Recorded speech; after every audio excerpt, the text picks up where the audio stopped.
Cringe is the mind killer. Yep. He's sponsored by Skillshare and AirUp.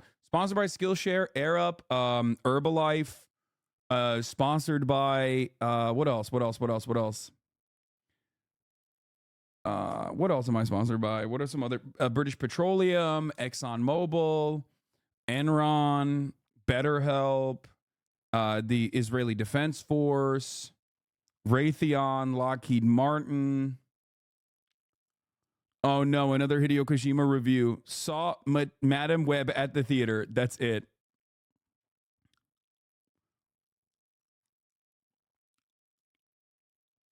Yep. So, sponsored by the CCP and the Pentagon, both sides. Well, you said killed a part in you that cringes. Cringe is the mind killer.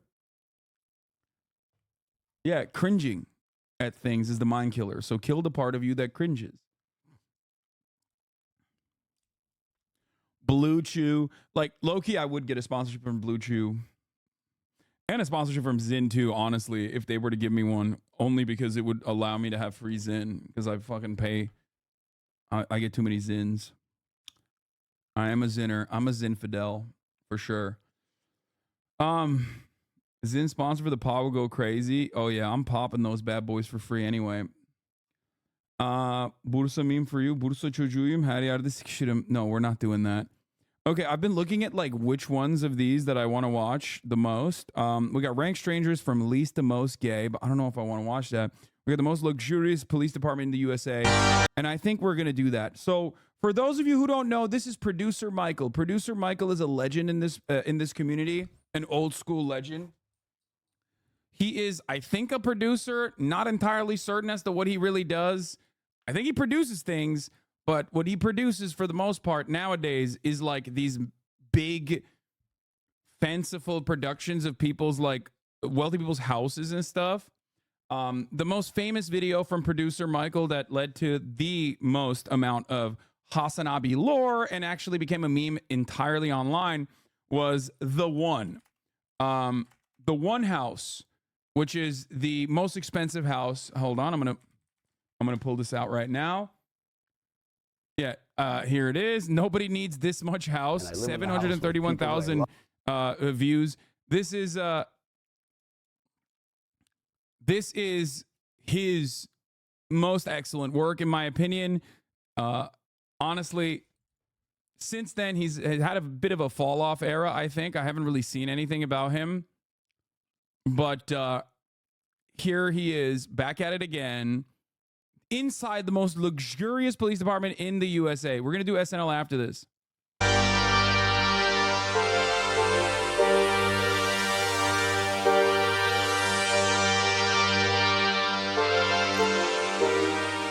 What an intro. Producer Michael jump scare. I guess it's not so much as a jump scare. You know what you're going to get when you click on the video, right? I mean, what you see is what you get. Is producer Michael your neighbor?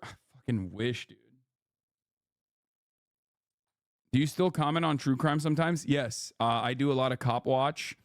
I do a lot of true crime. I did like a whole ass cop watch thing the other day with police officers getting seduced by suspects. Today we've got something really, really special for you. We are going to show you the world's most luxurious police department. We're here in Beverly Hills. And I'm sure everybody knows Beverly Hills is renowned. They found the only fucking cop that's in shape. I swear to God. He's doing PR for the Beverly Hills Police Department, which notoriously is famous for setting up actual blockades during the Rodney King stuff. Setting up actual blockades that partitioned off Beverly Hills from the rest of the city, to ensure that like none of the chaos actually came into Beverly Hills. So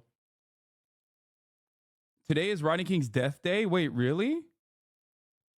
Renowned for high end, but this takes things to a whole nother level. And we're here with Sergeant Newman. Mike, great to meet you. Great to meet you too. Look at him. Dude, he's got the horseshoe and everything, bro. This is propaganda. First and foremost, let me explain to you something. This is propaganda. To the most luxurious police department in all the world. These guys are just amazing. I am so... More fun facts. The LAPD, the Los Angeles Police Department, spends, I think, what is it, $8 million a day? Their overall budget is like $3 billion. They are incredibly fucking spoiled, entitled. They are dog shit. They don't do their fucking jobs. Beverly Hills Police Department is no different. The Sheriff's Department in Los Angeles also has its own gangs. Obviously, this is Fun Day, so I'm going to be hitting this in a fun angle. We're going to talk about that. But I feel like I haven't seen this video yet. I haven't pre-watched. But I do feel like this video is going to leave many of us thinking, perhaps maybe we should defund the police after all. Let's take a look. So blessed to be able to live in this city with a police department that takes great care of us. I think you have the fastest response time of any police department, right? Yeah, because it's a rich neighborhood. That's why. So our emergency response time on average is below 3 minutes. So I don't know if it's the fastest in the entire world, but I bet Certainly fastest in Los Angeles. That's probably for real. Sure it is. That's pretty fast. So what are we going to get to see today? So we're going to take you behind the scenes. I know you live in the city, you get to see what the police department does a lot, but we want to take you behind the scenes and kind of show you the inner workings of the police department.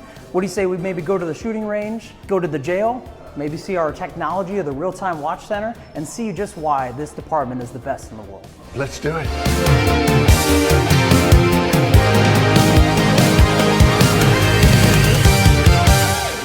This is your entrance to the jail. So a couple things. I don't know if you guys have any weapons on you. Does anybody have any weapons? I've got a machine gun and no. Yeah, I was expecting you to say you have 2 guns right here. Right? He's British. Oh shit! Producer Michael's boy. He's fucking. Whoo! He said, "Yo, what's up, bitch? Got the switchblade on me. I always keep that motherfucking thing on me. You know what I'm saying?" Cameraman coming in hot. He's like, "Yeah, I do have a weapon, actually, officer. Let me. Sorry." Let me fucking, this is a service weapon that I took off of you, but it's fine, I guess, you know? Here you go. Take it. That's not a big deal. He came gatted up. Oh, you got one? I Perfect. do, I'm so I'm afraid, going to sorry. take this and we're going to lock these things up. What is that, Adam?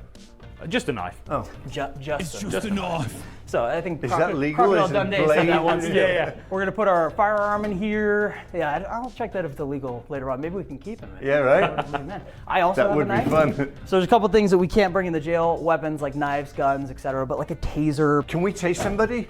Let me That's insane. You are a freak bitch, producer. He said, "Can we tase somebody?" Brother, that is crazy, okay? That is crazy. This bitch.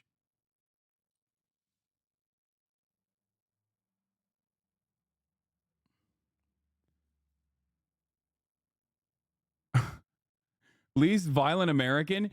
Okay, the thing is, he's not even American, as implied by his accent.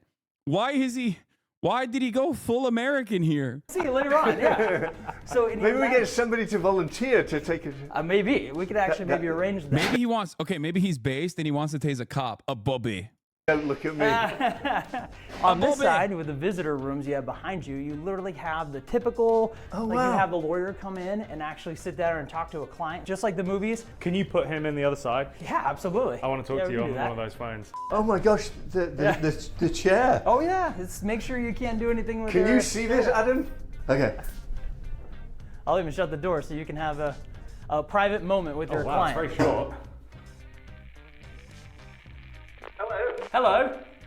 How's it going? Oh, I'm being monitored, it says. I know, yeah. Yeah, we are here too. They're very short cables, aren't they? They're very short. I wonder if that's so you can't like wrap it round your neck. You have a comfortable chair. This is this piece of concrete, etc. I know, I to be fair, look, I have 2, so I could actually take one of these and put my feet up like this. Can't hear you. This is thick glass. Okay, I want out of here. All right, you want to go to jail? Yeah, why not? That's the easiest I've ever had to do that. Wow. This is the main jail Hi. floor. Hey, guys. There's two Oh my God, dude. Oh my Lord. Even this is very dystopian, yes.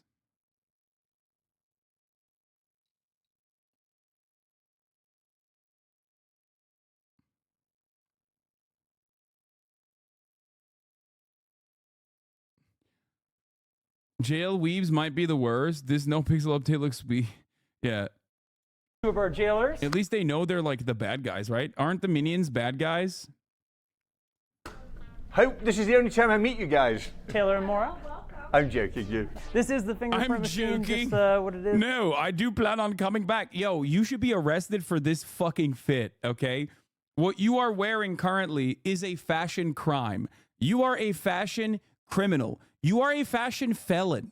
Do you understand? They should be arresting your ass for wearing whatever fucking Dan Flash's ass shirt that is with the flames on the blazer. I know people say, Hasan, says you. I don't do that anymore. Guys, I haven't had a bad fit in a long time. No, my old fits, the statute of limitation has run out. You can only point to my old fits. I have literally gotten better. We just described this. You put your fingerprints obviously on this green You'll go, Adam. portion, My guy? and Yep. it will actually upload your fingerprints to the different databases, the FBI, Go etc., ahead. to make sure you are. I'm who you good are. actually. Yeah, no, I'm fine. Yeah. Weirdly, I burnt my fingertips the other day. Oh so yeah, so in that case, Yeah, oh dear. nothing left. nothing else we can do. Oh dear. On this side, we have what we would call like the intoxication cell. So you can tell, first off, it echoes nicely inside of here, but they have a padded floor. Oh, wow. So when somebody is unable to, if someone is intoxicated where we need to watch them a little bit more, this Drunk is tank. one of the places where we can do that. We can even put something on the ground for them if they want to sleep here. What's that? That's so funny. The floor is padded, except they literally have this like brick right here next to the toilet. So you can still trip, fall, and hit your head directly on this corner and die. It's a. Lovely. It's not a swan toilet. Would this be the wrong time to do a swan toilets integration? Yeah, right. It would be perfect. It's kind of interesting. And then we have two. Why is the floor like this? Because drunk people won't bang their head if they fall over. Oh, Yes. okay. We're hiring. Yeah, So duh. But also doesn't matter because there's still plenty of things that they can bang their heads on in there if you on want- accident. He's got it spot on here. We also have different. By the way, luxury. This is the most luxurious police department. Dude, the most luxurious police department in the United States of America is still so bad. Like in comparison to like the worst Norwegian prison, America's best prison still looks like a fucking shithole. Different places our inmates can make a phone call. By law, we have to give them phone calls. Some of the people By who law. advertise in the jail We don't for bail want to. bonds That's and things so like crazy. that. And someone who sits down could choose to call one of them or anybody else that they want to when they're getting processed. And they get one phone call. No, they get more. And even if they have kids, they get even more because they want to make sure we have adequate care for child Oh, who that's might great. be at home. So we have two holding cells here, and that's your typical cell. This would be fun to build in a house, right? Would kids, it? hey, you've been misbehaved. Into the holding cell you go. Exactly. Handcuffs? You'll notice there's handcuffs when we have a mass, like a arrest thing that goes on, or an incident, I should say. Let's say like during a protest that goes wrong, turns into a riot or something like that. We can process many people through this facility, and part of that is to have them restrained if need be. Put that handcuff on, even if you'd like, because I do have a key. Well, is it the right size? Yeah. Oh yeah, They're all the it's right one size. size fits I most. have a big. Maybe it's supposed to have a No, the right bottom below. one. The bottom So- one. No, go down one. One there. There you we go. go. I have some experience putting these on. There we go. Put it All right, on you at ready? this- Yeah, Let's let's get go, out of let's here. go. All Do you want a beer? See you later, Michael. See you in a bit, mate. Bye. I don't like this. Good. Keep him there. So is this? You're arrested. For that fit, dog. You are arrested for that fit. How you would put it on at this level, or do you So make it when tighter? someone's sitting, And yeah. for So when being someone's British. sitting here, it's a lot easier just to kind of relax your arm here, and you're still restrained. If you you're let me trying out, to get, please? I can. Yeah. I can do that. And here, there we go. This is not comfortable. No, they're not made for comfort. They are metal around your wrist. Yeah. Not ideal. Not like a Yeah, dude. That's crazy. Didn't realize that. He's like, wow, just found out being arrested, not comfortable. Cartier bangle or something. So this is the main funny. jail floor. Then we'll kind of walk down. We can show you some of the regular cells that we actually have. On the right quite is that big. elevator I was telling you about. You were saying, wait, what? This fit went hard. This fit literally went hard body. You are delusional for thinking this fit didn't go hard. That was not an L fit. I stand on that. I stand on this business.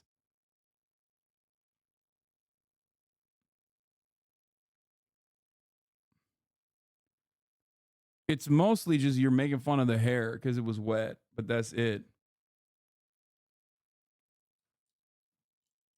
Dude, you guys are crazy. Damn, Hasan, I wanted to defend you too. I'm sorry. You are literally out of your fucking mind if you think this fit was not hard body. It went hard. It went nutty. Doesn't matter. You're wrong.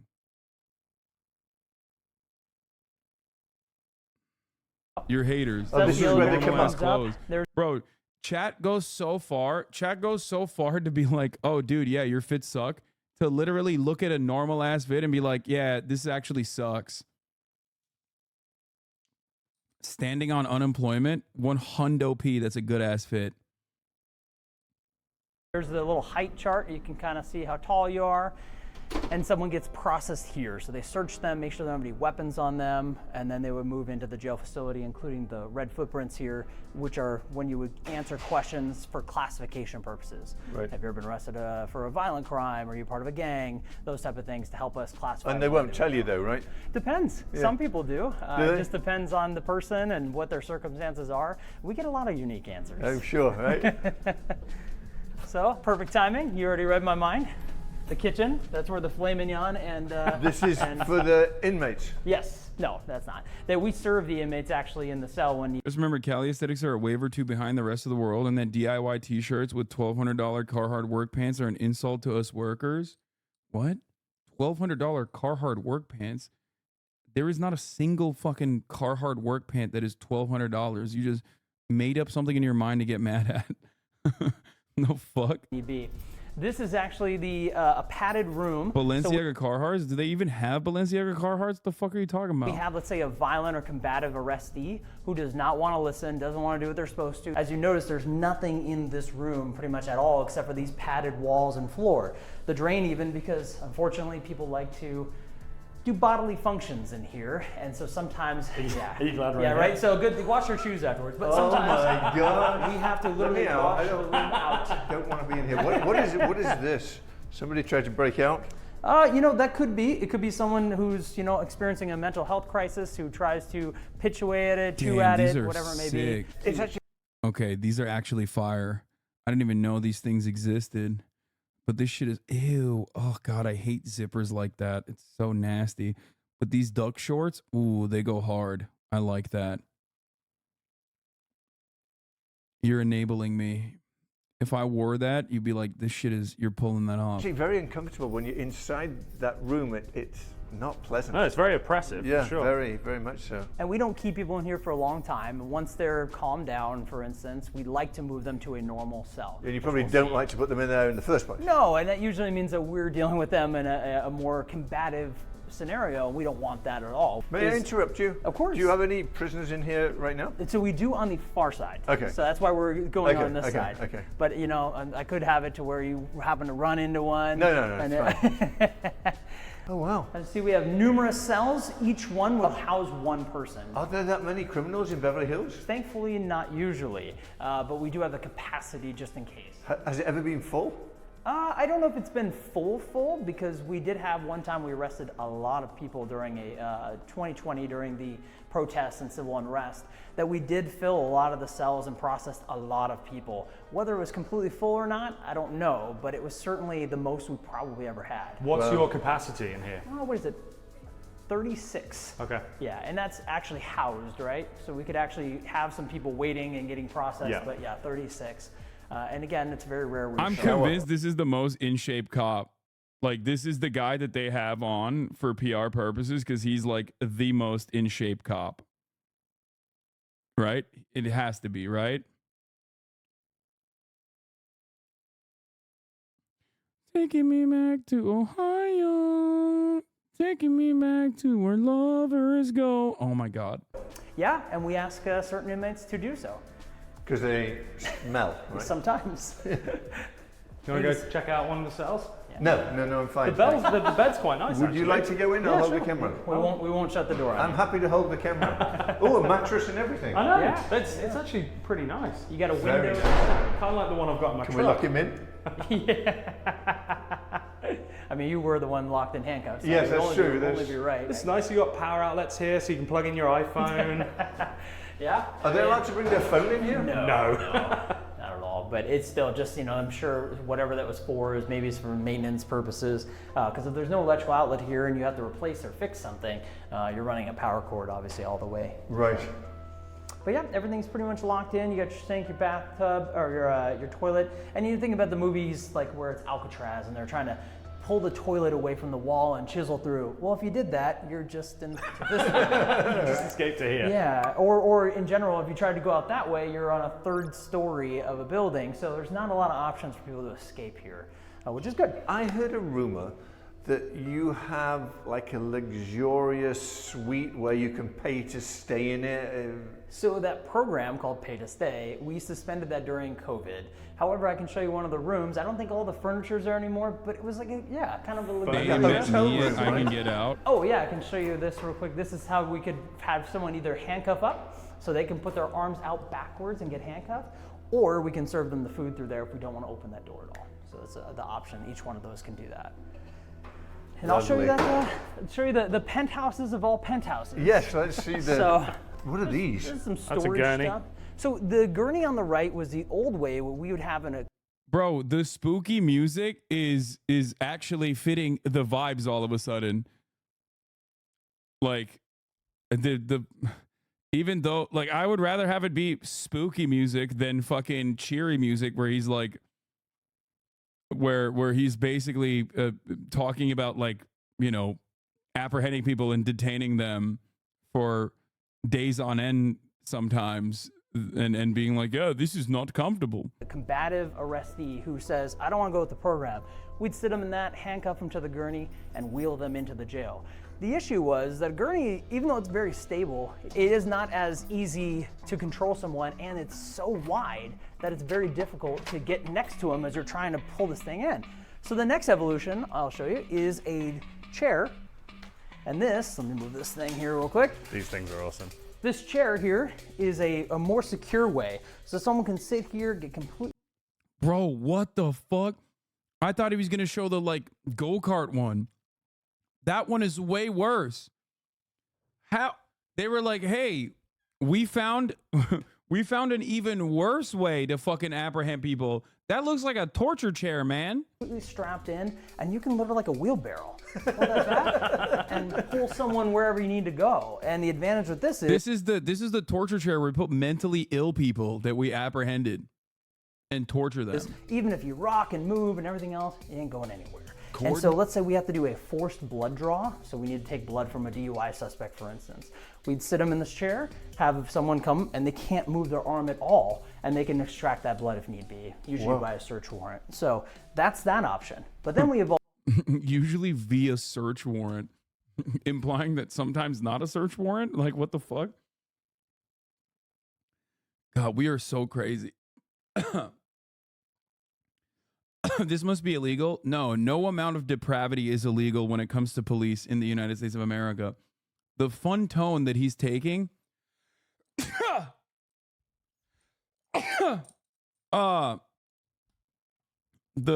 Wait, can they forcefully extract blood? Yes. The fun tone, the cheery tone that he is taking is a clear juxtaposition to the damning torturous conditions that he is presenting here. From there, because this is kind of expensive. And we said, let's stop over here and let's take a look at some even better and more efficient and cheaper option that helps out officers. This looks like a Costco basket. So yeah, you can do your Costco shopping from this for sure. That cart would It's be got worth a drinks lot of holders money. in the back, look. Yeah, exactly. Put your Stanley flask in there. Yes, so you can really be in any free samples you get too. So you put somebody in this. So you first Look at you this would thing, put them though. in this thing called the wrap system. So the wrap is I like to call it the human burrito, but essentially. Oh, damn. I thought that other fucking wheelbarrow looking one was at least like kind of cool. Turns out, no, they wrap you like fucking Hannibal Lecter. Jesus this is Christ. over your legs, and it actually will wrap your legs, this portion here, and you strap those in. So we actually would have somebody see knees here. You'd actually put the suspect's knees there and wrap their legs. Now, you take this portion, which is almost like a glorified shoulder harness, and can you guess which side's the back and which one's the front? No idea. Yeah, we make it easy. Yeah, cops are not the smartest people, so they're like, you need this. Trust me, Michael. Believe me, Michael. Believe me. A lot of cops need this this level of hand holding. Stupid proof. From there, this part would go over them, and they get connected to this, and you actually sit in an L. And it's strapped to where you can't move, you can't do anything. Like a straitjacket. And it's almost like a hammock because you're not going to get hurt. You can't hurt yourself. And even if you try to bang your head on something, we have that helmet. So we can actually take this, throw that onto the suspect. They can't hurt themselves. We're not hurting them. It's just like a taekwondo helmet. Right? Yeah. This is literally man-made horrors beyond comprehension in full display. This is a torture mechanism for mentally ill people that they've apprehended violently. And they're just like cheering it on, like, oh, very fun. Yeah, nice. it's kind of like that. And in this, we're basically just having them in like an L relaxed hammock position. Yeah, and so we have relaxed. never seen a suspect be more happy. I'm sure. They sit there and they just go, there's no more fight. There's nothing to do. And you can actually hoist the person up and put them right into our Costco shopping cart and bring them to the checkout. So a great piece of equipment. The first time we ever got it and we used it on a suspect, it was just immediate. Officers loved it. Loved it. How many officers does it take to put somebody in that? So you could do it with 2. Realistically, if you're dealing with someone who needs to be in that, you already have numerous officers on scene. Right. And 4 is probably a good number to help out with everything. I'll put that away, I promise. This is the penthouse. This is the penthouse of penthouse. No, it's just bare bones now, but just use your imagination to imagine the potential of this. Dining table, sofa, Right. bed. And what is a real estate term they say is like, it's cozy. That's keyword. Cozy. Small, Yeah. But yeah, it's cozy. Location. Yeah. And what is this in here? This is for your visitors? This is for your pets. Yeah. Instead of one person, we could use this to house numerous people. A family. Usually we don't have families, but yeah, I guess it Why is he laughing? Oh my God. could. So this is the same thing if you look when we go on the They used a fake study to claim safety claims for the body restraint used by U.S. authorities based on disputed study. Oh, of course, ICE uses it. Wrap device used by ICE says it can be used without restricting breathing, but investigation shows claim based on anecdotes. Wow, safety claims made by the manufacturer of a full body restraint used by more than 1,500 authorities across the U.S. are largely based on anecdotal evidence and one disputed study. An investigation by Capitol and Maine has found. The wrap device is used by U.S. Immigration and Customs Enforcement. What is used on, for the record, what is used on undocumented migrants, what is tested on them will inevitably be used on, natural U.S. citizens as well. Natural born U.S. citizens as well. This is how it works. First, we test out the weapons on Iraqis, right? Then we use it on undocumented immigrants in this country, which have no laws, obviously. We do, but we just don't abide by them. And then inevitably we use it on everyone else. This is the turnstile of fascism, I would say. Very cool, very nice.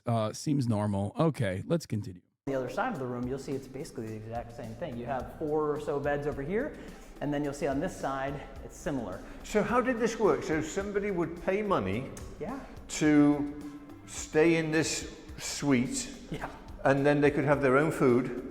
So they would bring, it has to be someone who has a, let's say a short sentence. Let's say you're sentenced to 3 days in county jail. Okay. Well, instead of serving county jail, if you have no medical problems, you have no medication you need to take or be distributed to you, you bring your own food, and you want to be here for, let's say, 3 days. You could pay at the time to stay here for that instead of going to county jail. Or I've had to do an onboarding at psych hospitals when people came in on these things. Most of the time it's used on cops who don't want to deal with an autistic teenager that was having an episode gross shit. Yep. or they're not going to give you any accommodations. You'll be with everyone else. Right. So it's kind of a nice option. What did it cost? You know, when I first started, I remember they were saying something like it was like $190 a day, if I'm right, and that I started in 2012. So whether or not the inflation has created Maybe an increase, $250. maybe, you know, and you know, I haven't gone on Expedia.com lately to see if they have a new updated price, but right now with it being suspended, I don't know. Was there a TV in here? There was a TV in here. Unbelievable. Yeah. Wow. And back in the day, you know, people could bring DVDs. That was a thing, and now kids don't even know what DVDs are. Right. So. And so what kind of thing would you come in, like if you had a 3-day sentence, Yeah. what would that be for? I mean, it could be for a lot of different lower level crimes. I wonder if that cop uses steroids. 100p. Fun fact, but many cops, a lot of cops use steroids. People don't know that, I guess, and are shocked when they find out. But a shit ton of cops use steroids. Like the one, if you see an in-shape cop, definitely a steroid user. Very likely.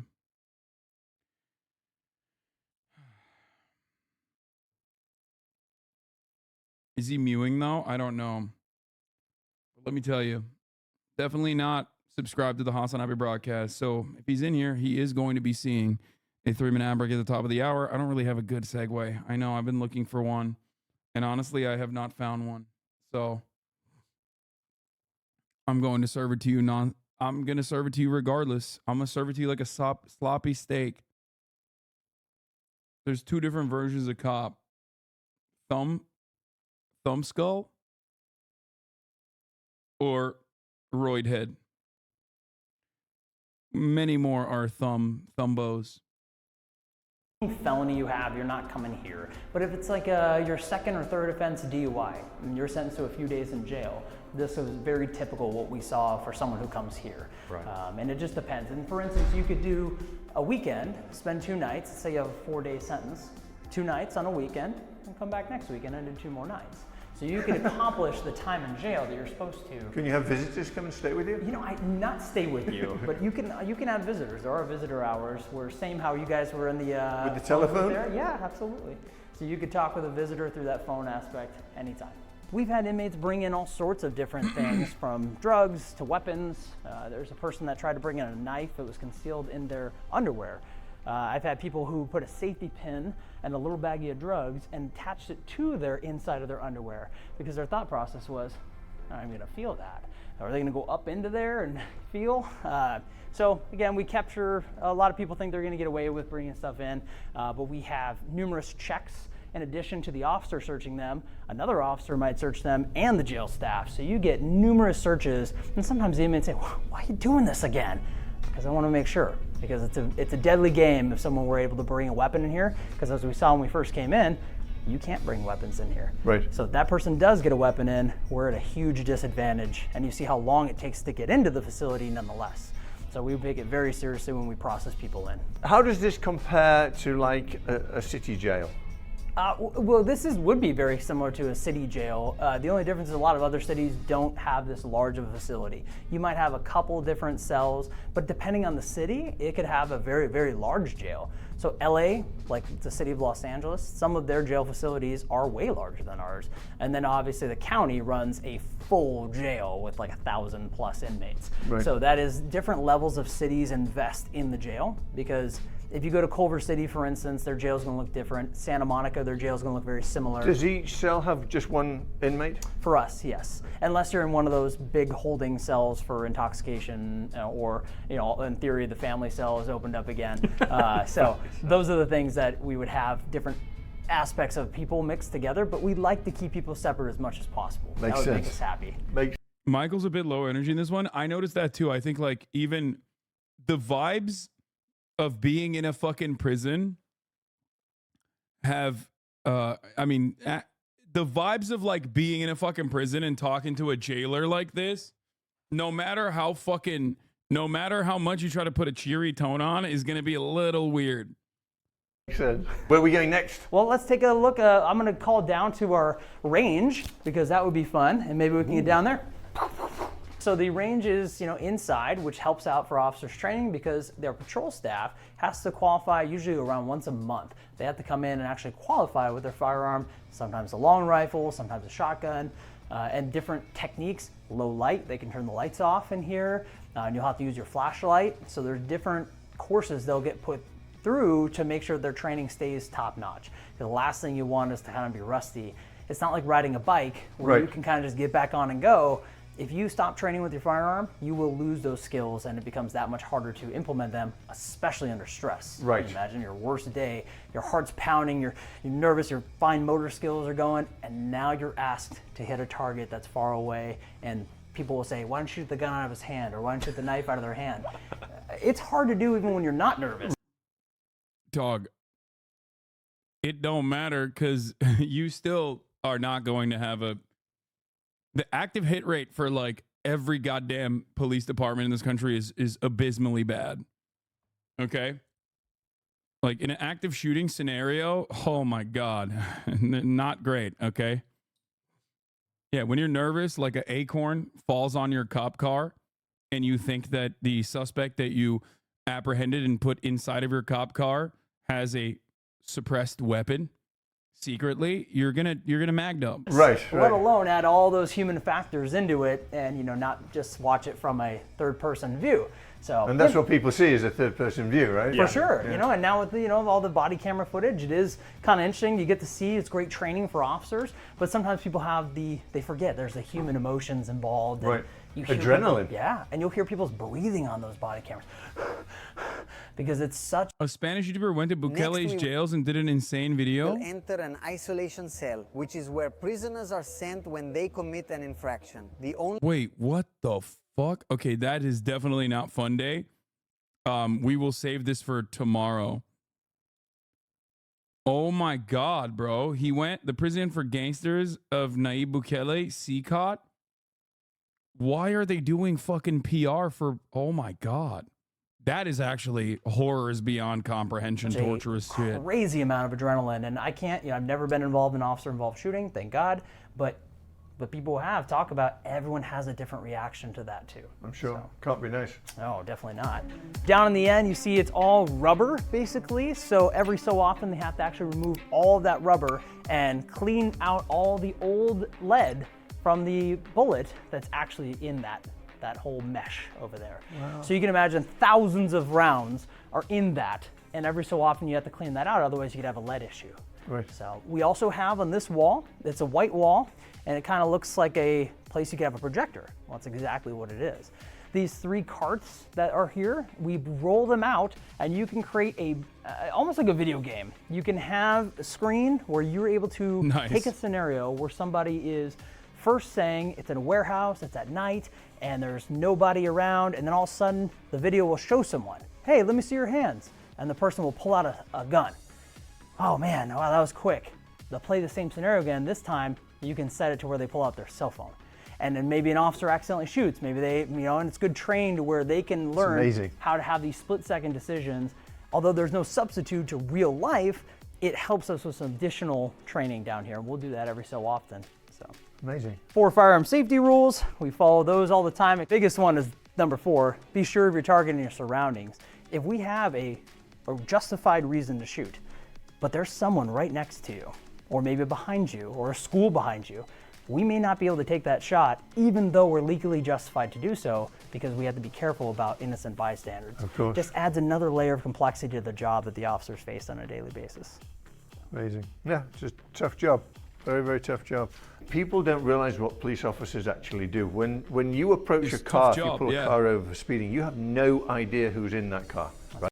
Oh, dude, he is so Ameri-brained. He is so Americanized.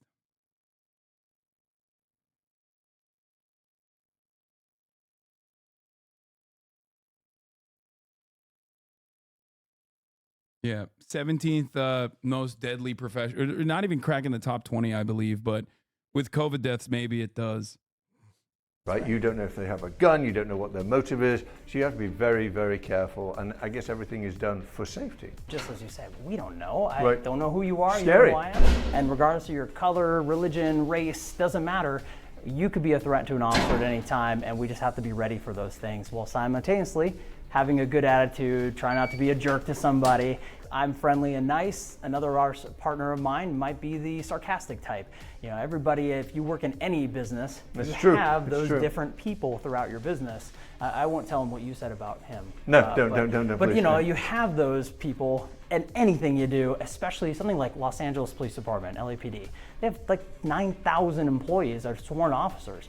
How many of them are going to be the poster guy of their department, and how many are going to be different? How many are going to be the kind of equate to high school too. You have the jocks, you have the nerds, you have the people in Bit of different everything. groups. Everywhere you because go. That's true. Welcome to human nature. So we try to find the best and the brightest to come here because, again, it's the best police department in the world. So this was an original taser, right? Yeah, that's one of the very, very first tasers that they ever created. Why does it have an antenna? I don't know what happened in the past to make them need an antenna, but what I can tell you is the new ones, the Taser 10, which we have now, this thing is just leap years ahead of this now. In this, you actually have 10 darts versus whatever that does. You have 10 darts that you can fire at somebody individually. This motherfucker do a hashtag ad for fucking tasers? What the hell? And the idea is a lot of times when we have to tase somebody, it's ineffective. You've seen many videos online where someone fires the taser and it doesn't work. And then it leads to officers having to use higher levels of force. With this, we're able to deploy these darts and you just keep going until you receive what's called NMI, neuromuscular incapacitation. In other words, when you see them like lock up really hard and fall over. And we've used this in the field. There's actually a guy walking down the street with a machete in his hand and wouldn't listen to commands. And the officers used this Taser 10, this brand new device that only a few agencies have in the country. And we're able to stop him with like 5 or 6 of these darts. But one of them finally got the connection and he just locks up, falls. We got the knife away from him and we're able to resolve that essentially without anyone getting hurt. But imagine how different it could be if we didn't have this or it fails. It is pretty wild that like, he's so giddy talking about tasing people. And it's like, yeah, there are going to be moments where like you would definitely rather have a taser than not, but like incredibly rare moments. You know what I mean? Everything he's talking about, down to like even the apprehender, like the autistic teenager apprehender that he was showing, like there will be an extreme scenario where that is a necessity. But knowing how police operate in the United States of America, they're using that way, way, way fucking easier than an actually necessary. How big is the machete problem in LA? You ask cops all the time. It's just that like it's the same principle behind like police existing. Like obviously there needs to be a force that is maintaining the presence of law and order, something that I bring up all the time. It's just that the way that we have it set up, it doesn't do that at all. And it does it in the exact opposite direction. And it's doing the lawlessness and disorder. Oh my God. It's so bad. And now I'm this close. And then you think about like, all the other places around the world where there are like larger problems with knife crime than the United States of America, even though we do have a massive amount of knife crime that occurs here as well, despite the fact that we also have guns. And the way that they use like way more antiquated methods, like human catchers. Like in Japan, they have that one like weird pitchfork thing. That's like a man catcher, shield walls that like come in on people. Like they are still infinitely better than just, mag dumping into a person with a taser. You and you have a knife. It's game over. It's cool. It just kind of loads right onto here, and voila, you're ready to go. It makes some fancy noises, which I'll point in the safe direction. Knife crime in the U.S. is higher per capita than the majority of Europe. Yeah. Here you can kind of hear this when you want to give them a warning alert. So you want to give them some sort of visual and auditory sensation. It says you're about to get tased. You lift up on the safety selector here, and it kind of gives like a Star Warsy kind of lightsaber cool. sound, yeah. And gives them a flash of those 1,000 lumens in the eyes to say, hey, stop what you're doing. And if they don't, you would start deploying those taser darts, as many as you need to affect that person. I need to buy one of these before I leave here. Yeah, cool. I was reading up on those, and because there's a microprocessor that will detect which of the pins to kind of send the electricity between. So whereas before. Wait, producer Michael's a switchblade guy is also an Oi bruv. He used to be an American, no? He swapped it. He swapped out his American camera guy for another Oi bruv, that makes a lot more sense that he had a switchblade on him.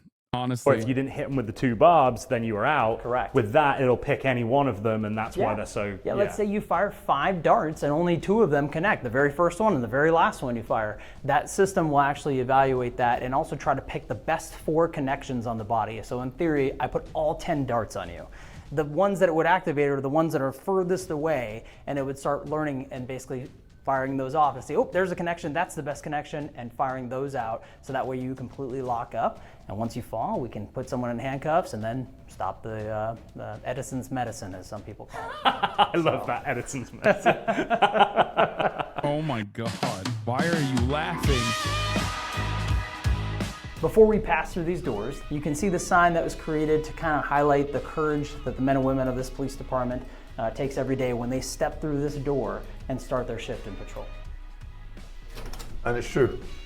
I think like the reason why people receive this, what I consider to be like gross propaganda, people receive it in a way more positive light is because like in their minds, they're thinking about the worst possible scenario, right?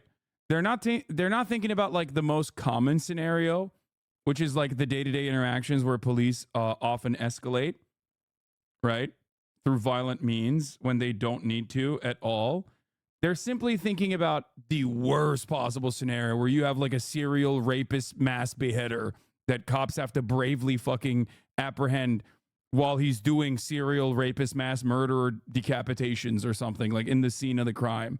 So that's like the issue here. Whenever you talk about like cop shit, you're not thinking about like literally when they do this kind of stuff, which is objectively not in the scenarios that where you have a serial mass rapist murder decapitation going on, but instead just like a dude having a bad day. You know what I mean?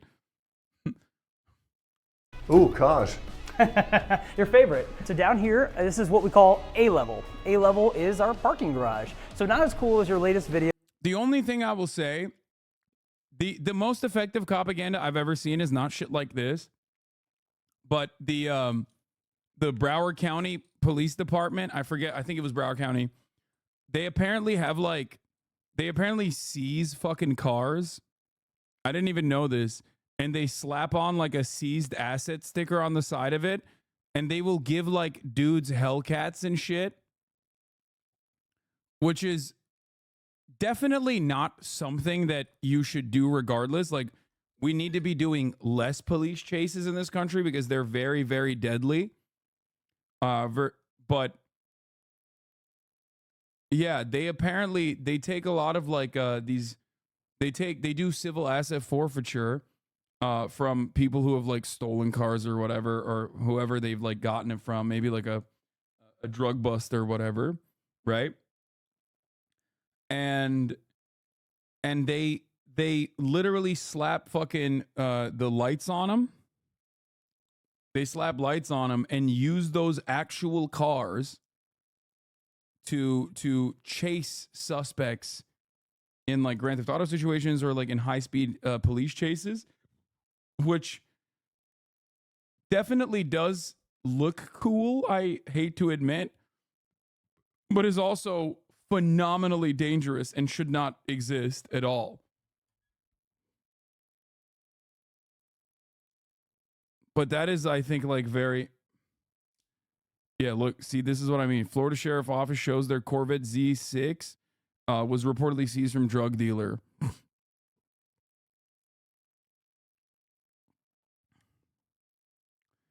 There was a TikTok that I watched that went viral a while back where it was like a Broward County Sheriff's Office guy who literally had the fucking suspect that they had apprehended standing next to the car that they had apprehended him in with a fucking like doing like a post-game interview basically, which was really dehumanizing, really awful. And you know, it's just like weird. It's a conflicting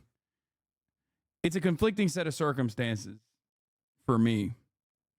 Because on the one hand, I'm like, this does objectively look kind of fucking cool. But on the other hand, I'm like, fuck, this dude is just like perp walking this guy and doing like, he just fucking treats him like not human. You know what I mean? And at the I don't know. It's just fucked up.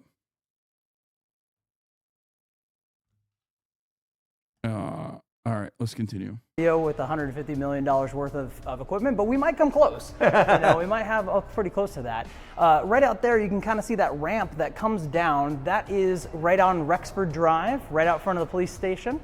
And as the officer would come down here, they would take and find one of their parking spaces.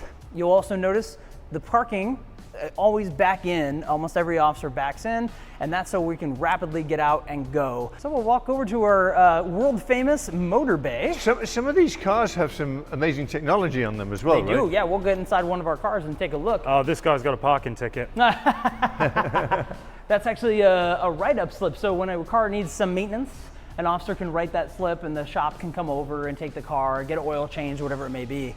Over here we kind of have a little bit of a mix of a museum as well as our motor bay, where our active motorcycles are here that the officers would take out and go write those tickets that we were talking about. Amazing. Beautiful bikes. Yeah, BMW makes these bikes, and you can even see the new ones. They're pretty brand new. You have an old school display here with your different speedometer, tachometer, and then you look on the other one to the left, it's all electronic screens now. So the motor officers can't be a brand new officer because they have to know the streets. There's no GPS on this. Right. They have to know how to use the radio. They have to know basic police work because they're on their own. There is no partner with them. So our motor officers are even more sometimes standoffish, as we talked about, because they have to be. They're by themselves, alone and unafraid. Yeah, dude. There's a lot of like mass murderers with heavy weaponry roaming the streets of Beverly fucking Hills. Like, you'd think he's talking about a fucking war zone, okay? Yeah, they have to be more standoffish because they're alone. It's like, dude, you are literally stopping a person for a seatbelt violation. What do you mean standoffish? Yeah, dude, you never know. You never know an RPG that they're gonna fucking pull out of their car. He's acting like they're patrolling the streets of El Salvador or like Cape Town or something. Okay, it's just like it doesn't make sense. And they have different equipment that they bring all with them. They have 2 different saddlebags here that they can put stuff inside of. You end up having their batons up in the back. They can actually lock their right. To be fair, it's America. Yes, brother, but it's Beverly Hills.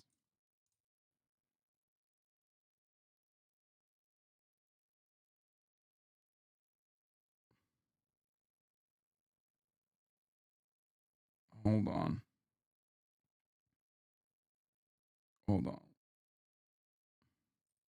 Rifles in, so as you notice on this side, their rifles locked in, so someone can't come. By the way, for those of you who don't know, so I took a politics criminal justice class in college. I had to, and for that politics criminal justice class, I had to do a ride along.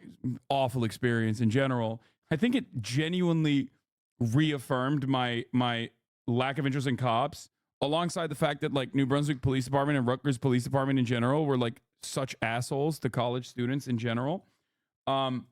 And one of the things that you learn in this class, and I think like criminology majors and stuff will be able to describe this to you. Yeah, we had a fucking police department head. His name was Kenneth Kopp. Literally, his last name was Kopp. That's so funny that you know that.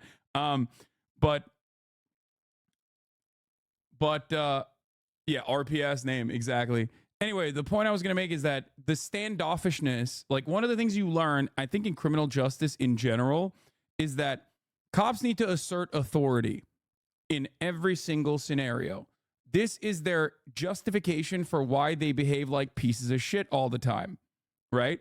Because police training and the way that they train, like the way that they train you from the jump is that you have to assert authority over every single scenario, no matter how minor an infraction is.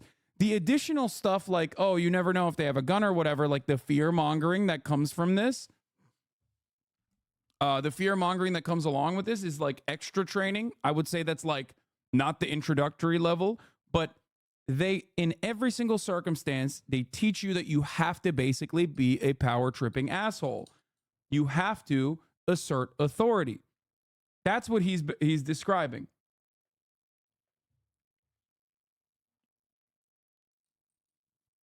That's why he's saying like, oh, that's why they're standoffish, because they're alone. Over here and try to take a rifle or try to pull the trigger. There's no way to get to that. So that's one advantage. But all these spikes, you have to carry everything you need with you. Right. And sometimes the officer. That's for safety though, right? Like, isn't that proper protocol? No, it's proper protocol. Like, this is what they teach you, that you have to assert authority in every single scenario as your job.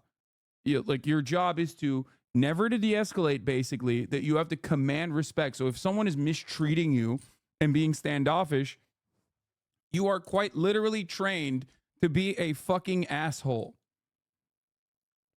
Although de-escalation and talking to a person like they are a normal human being with normal wants, needs, and interests would probably demonstrably, as a matter of fact, not even probably, demonstrably work infinitely better.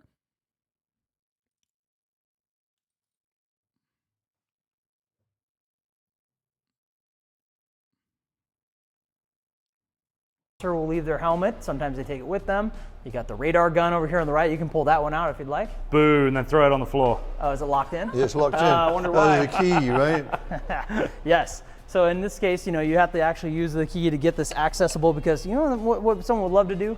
Take that from a bike. Of course, So, right. Sirens. Yep, so as sirens. The other thing you'll see in new bikes nowadays is there's a yellow light. Now, I've never been a motor officer, but one of the things that I was told by that is it helps being substantially more visible to cars, whether it's at night or during the day, because it's not just one headlight shining through, or two for this matter. You see, oh, wait a minute, this is a shape here coming at me. Keeps them a lot safer from being hit from someone in a blind spot, because that's one of the biggest dangers of these guys. Right. They get a hazard pay specifically because of how dangerous it is to ride these bikes, especially in our city in Beverly Hills. Yeah, I'm sure. Then they have Do you have some kind of example of this being demonstrable? Good faith question, but I believe you and made the same claim, but my art teacher said it was unsubstantiated. Wait, de-escalatory tactics and conflict crisis being demonstrably more successful than asserting authority? Look at American policing and its outcomes versus policing in every other country. That's it. Like, we have some of the worst policing overall.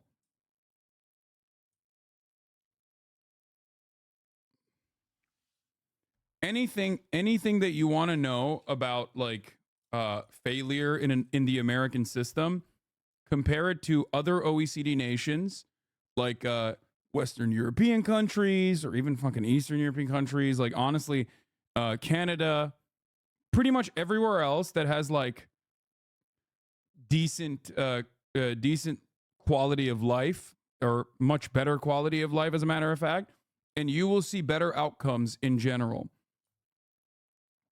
Where in the world is a good example of a cop system? So obviously there are issues within the structure of policing under capitalism in general everywhere around the world, due to the very definition of like what police, due to the very reasons why police exist in capitalist countries in general. So I would say that theoretically, if we're talking theory, what the fuck? Hasanabi Piker, $1,200 work pants. Hasanabi Piker, proud hater fan channel. Bro, did you just like make a YouTube video specifically for the take that you had originally? What's happening? We've moved on from it, man.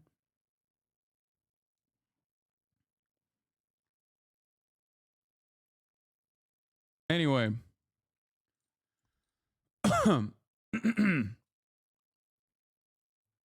What I was going to say is, if you look at like comparatively better policing outcomes, pretty much every other country outside of the United States has like some worse aspects of their criminal justice systems than the United States even. But also when it comes to policing and apprehension and you know, the way that cops treat people is going to be better.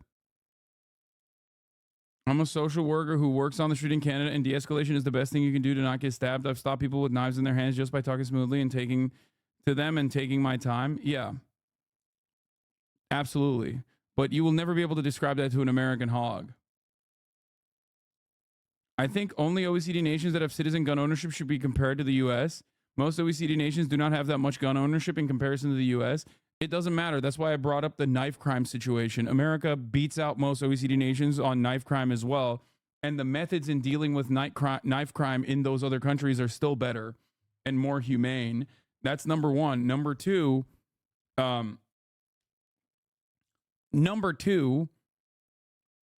there are OECD nations with like high levels of gun ownership, Switzerland, okay? Or even Canada. Canada has a higher level of gun ownership than like European countries. Switzerland has the highest level of gun ownership in Europe. And yet, for some weird reason, their training is different. Their training is different overall. I literally got rear-ended by a cop once, and the prick came up and asked me for my ID and had his hand on a service weapon. I then told him to fuck off to get a supervisor, so we called him for backup, which was 8 fucking cars all surrounding mine. He then told his boss that I brake checked him. Little did he know that I had a dash cam which showed him texting and driving. That was my ACAB moment. Yup. I think cops do a pretty good job of like making you despise them in general. Like, I would go so far as to say that like I have way less altercations and interactions with police. The richer I have gotten, definitely, the less I get bothered. I used to get pulled over all the fucking time in the busted up Toyota Camry. And the worst of the worst was definitely when I was younger and in New Jersey. Holy fuck, dude. Holy moly, New Jersey. Oh my God. They had, first of all, they have like civilian cops in New Jersey with the lights on them too. Oh, yeah. So fucking, so awful. Former New Jersey cop here. The authority shtick they teach is called command presence. Yes. Asserting authority, command presence.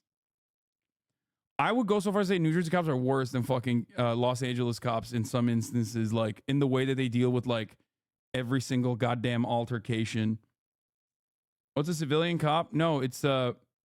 They're not a civilian cop. They are driving civilian cars with secret lights on them.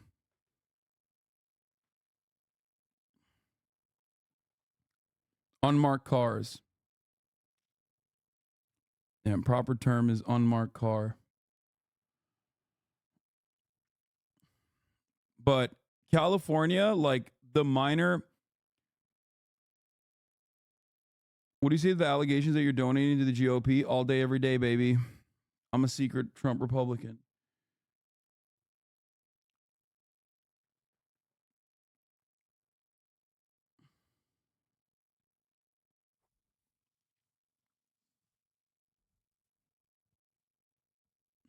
You have the easiest job ever. Yes, I do. Other than policing.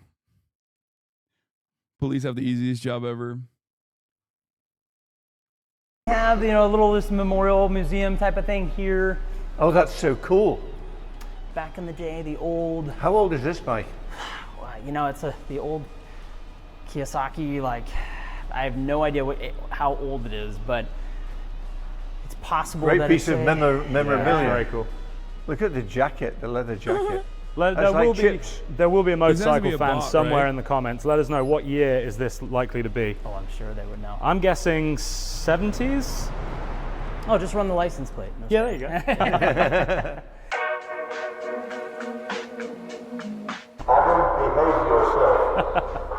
Perfect. Cool. So you have your PA. As you can see, it's extremely loud when we have the. This came from somewhere. I don't know where that came from. Oh, whoops. Well, in that case. No, this is just the officer's personal charger for their phone. Oh. We'll start with over here. Typical car. Nothing crazy about the controls that you have on this side. There is only one button on the far left side, which is like a. It should be an indicator. If you. The one with the red light on it? The far left next to the toggle switch. Yep, that. So if you push that. So what that did is you'll see this green here. It shows a key. If you were to, as you notice, there's no keys in the car. No keys. It's still running. So right now, if you push your foot on the brake, don't do it though, the engine would shut off. Okay. But a lot of times we'll go to a call and someone says, hey officer, you left your car running. We know. The reason we kept it running is because all this equipment takes that energy, that power from the car's battery. It will stay on for a little bit, but eventually it's going to stop and you have to restart everything. Right. And so it's a lot of stuff to return on. It's kind of like a spaceship. I don't understand how they're able to steal cop cars then. Like, is that why? Because it's always on? With that start-stop button, you can basically push that, take the keys out of the car, go to a call, come back, put the keys in, and drive. If someone were to smash out my window, get inside, and try to put their foot on the brake to put it into gear. This is a fancy cop car. I don't think these cop cars are all that fancy anymore, Chatter, unless you live in like I feel like cops have fancy shit everywhere around the country. They are the most heavily funded public institution out there. Like in every fucking state, they are the most heavily funded public institution. They're the only institution that consistently grows and consistently gets more funding. That's why you'll go to like a bumfuck town in Iowa and they got like a MRAP. It's like, dude, you're not driving over fucking mines. Why do you have that? Like, what is happening? Why do you have this like military surplus gear that you got that was supposed to be used in the Karengal Valley? Like, what the hell's going on? The car will turn off. So it kind of helps the officers prevent them from having issues of someone stealing their car, which would be quite embarrassing for a police officer to have someone steal their car. The computer is kind of the hub of the car, and you're allowed to do a lot of different things. And we will start with our actual interior cameras. You get a good view of who's in the back seat, and you can just hit record. And while the officers are driving around, let's say with an inmate back to the jail, they can watch them on the camera the whole time to make sure they're not ingesting drugs or something. Granted, their hands are behind their back, trying to hide something. And if you were to look in YouTube, there's numerous videos of people doing some weird stuff back there, from trying to get a gun out of their waistband, different aspects that we want to prevent, and watching them on camera is one of those ways we can do that. So the front camera, this doesn't look in great resolution, but it actually is it's very good resolution, and you can even zoom in, and this records everything from this that we have up here. The other cool thing about this is it has a built-in automated license plate reader. So while we're driving, this camera is actually taking pictures of all the license. I feel like this level of like equipment is only a necessity for special weapons and tactics, like specialists in the forces, and should only be deployed in like a killdozer style situation.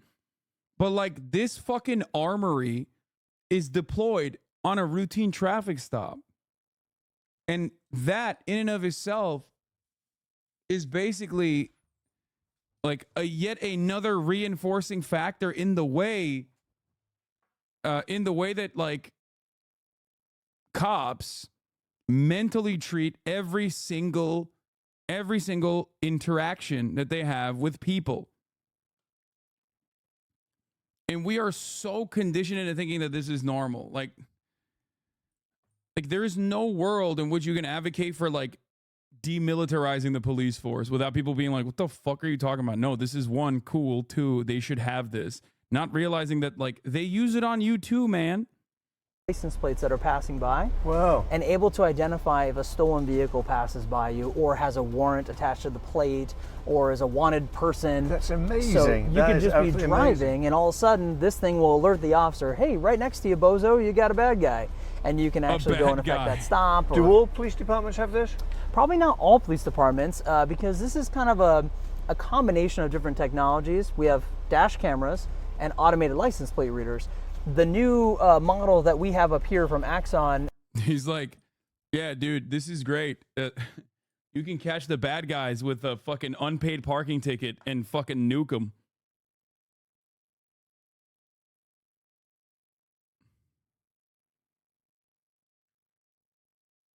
Nothing looks cool in this car. Totally outdated shit, lol. I think it's the Fleet 3 combines all those things together. And it's a pretty expensive product, obviously. And we have, they just created it probably, I'm guessing, a year or two ago. So as more agencies can afford it and install it in their vehicles, they probably will, because it's cool to combine all of those things together. Then the car is connected to the internet. One of the advantages of the internet, I won't open up their web browser. That's probably a bit not smart. They'll probably set me up. But for the most part, if you need to, let's say, take a picture of evidence in the field, you can upload that to your email, pull up your email from here, and attach it directly to a police report in your car. You could write all your police reports in your car and only come back to the station to physically book evidence, like our bikes, if you need to. But this is how cops watch Vosh on the job. I remember one of the big things that police officers used to say, they spend so much time writing reports yes. after they finish their term, right? They say every, it's a Newton's law, I think, every action. I think policing is the one job. Like, I have a lot of active duty military in this community. I have a lot of veterans in this community. But I think the one job that I don't have any members of are, like, probably current police officers. Like, I have former cops and shit.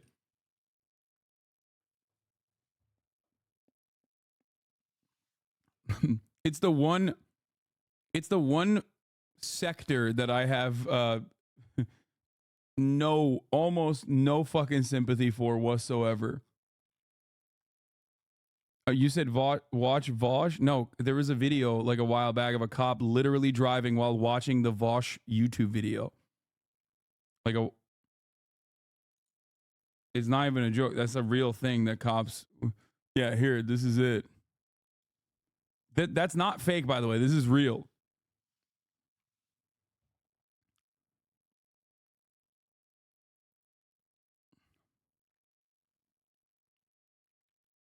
I wonder why they're not a huge part of your community. Yeah.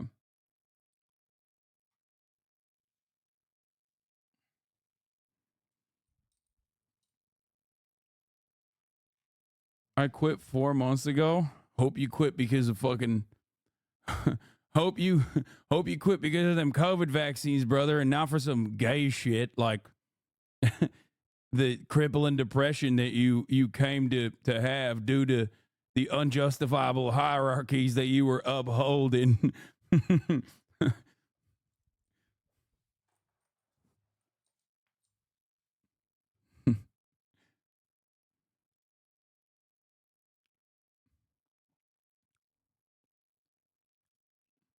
I think the one type of cop that we do have in this community are, I think, like corrections officers. We have some. Has an opposite and equal reaction. Every cool thing you do has an opposite and equal paperwork reaction, right, if not more. So we do still write a lot of police reports, process a lot of paperwork. It takes a long time part of the job, a large chunk of your job.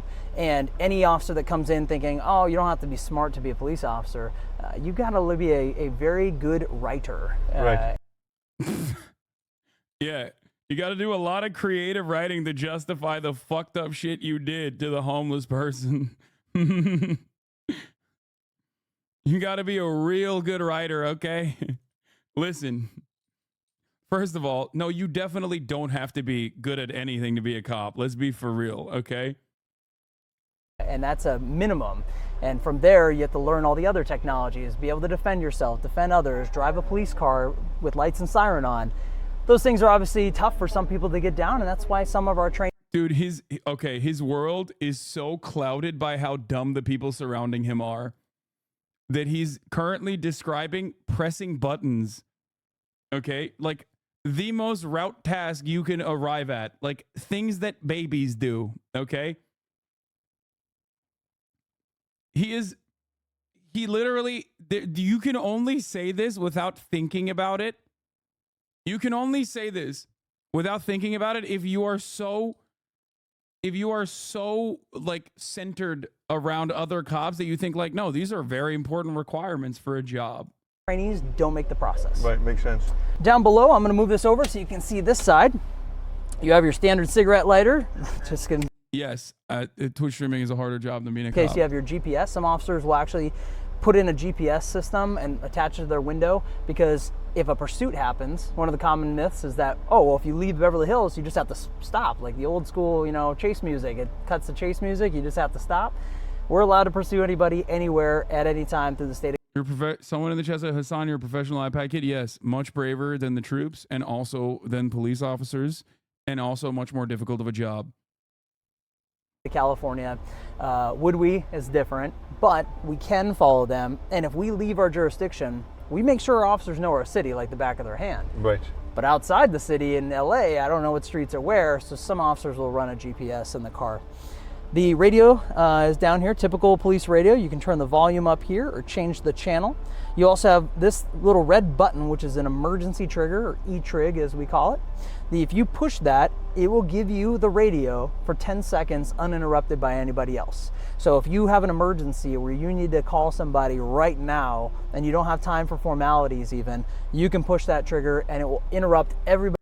Ironically, I will say this much. Ironically, streaming is kind of a dangerous job due to cops. You know, because of the consistency in the way that they get swatted, which makes their job a little bit more difficult. Everybody else on the radio to give you that radio. How clever. I will say this much. I am willing to bet that, like, not the average streamer, but the top streamer, like, some of the top streamers have probably had more guns pulled on them than like a cop, not in Los Angeles, but like a cop in, you know, like a comfortable town in Iowa.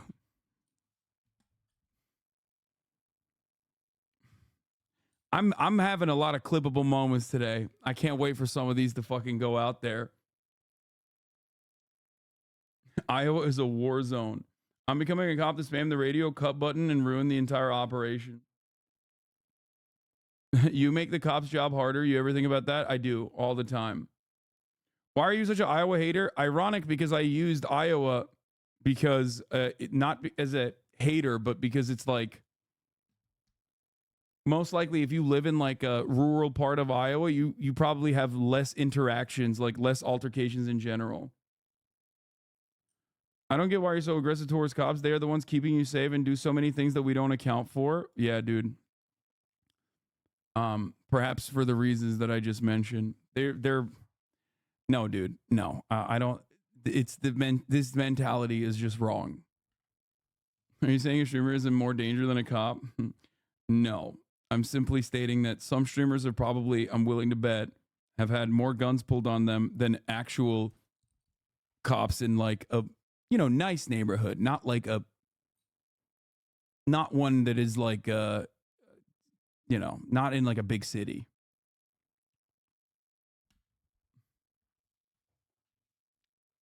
Former Iowa resident Hasanabi is correct on all Iowa takes. Yeah, the one Iowa take that I have was actually good for Iowa. I'm saying that there's not that much action happening.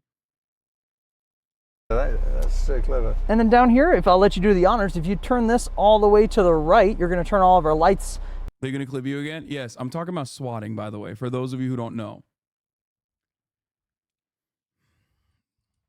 Streamers get swatted a lot. And if you don't know what happens in that process, you do get guns pulled on you quite frequently. For the car. There you go. Oh, look at that. Christmas. So we're just at the lights. So, you know, you switch to the Christmas lights. But if you just do one, it's going to turn on just a forward facing. And you see the back is on. And so this is nice because at night, you don't want, if you're standing next to the car as an officer, you can already see his face is kind of lighting up. Yeah, but I mean, it's bright. It's bright. But when you turn on all three, which you can switch one more, you see it's even more brightness. Yeah, that's really bright. And so we will stop a car at night. As soon as they pull over, sometimes we'll switch it back to that 2. Where there, no, that's 1. That's off. Yeah, 2. There, yeah, 2. So now you have a forward-facing red, so they know they're still not allowed to go. Michael but passed advanced cop. Michael passed advanced cop training. Yeah, he did it. we're able to kind of see a little bit He can more. be a Do cop all now. cars have exactly the same lights? Yes, all will have that 3 levels. 1 is just the backlights. 2 is having forward and Like, dude, there's a reason why. God, it's so difficult to go against propaganda because it's just like so permanently rewired our brains in America, especially due to like TV and stuff. But it's just like, dude, UPS delivery drivers have an infinitely more difficult and infinitely more dangerous fucking job than police officers. And that is objectively true. Okay? You cannot go against that. Delivery drivers have a more dangerous job than policing.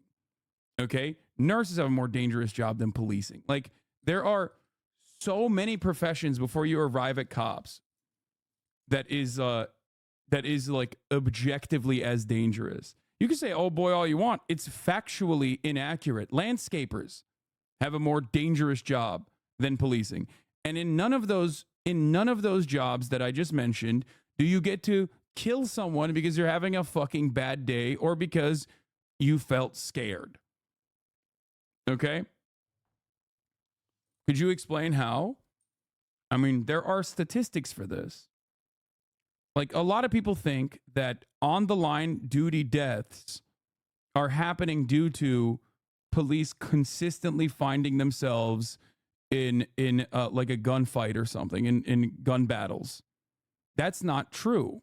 Number one, fatal injury rate is 111 per 100,000 workers is logging workers, aircraft pilots and flight engineers, derrick operators in oil, gas, and mining, roofers, garbage collectors, iron workers, delivery drivers, farmers, firefighting supervisors, power linemen.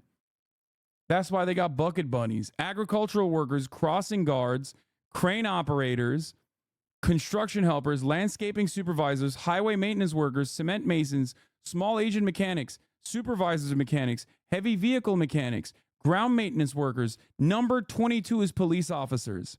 Now, one thing you have to remember is that the number one killer of cops is not actually gunfights. Okay? It's not. It's actually, it's COVID. Ironically, for the past 3 years in the making, since COVID started, it has been COVID because they just refuse to get fucking vaccinated and they're very fat.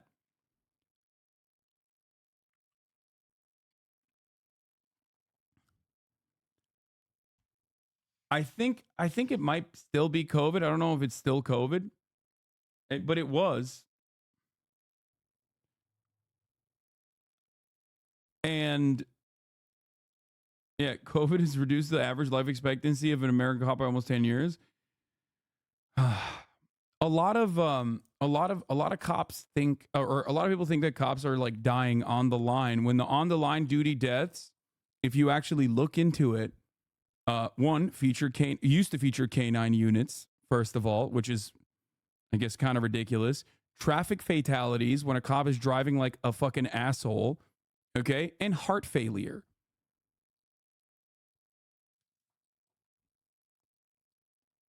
It's not, I didn't give you like by likelihood of it happening. I don't know what I can't remember what the exact ones are off the top of my head.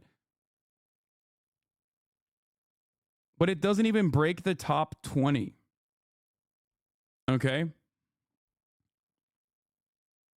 So it's something to think about. These are per capita numbers, by the way. Show the data, newsman. We are looking at the data. This is literally the data. And that's from 2020.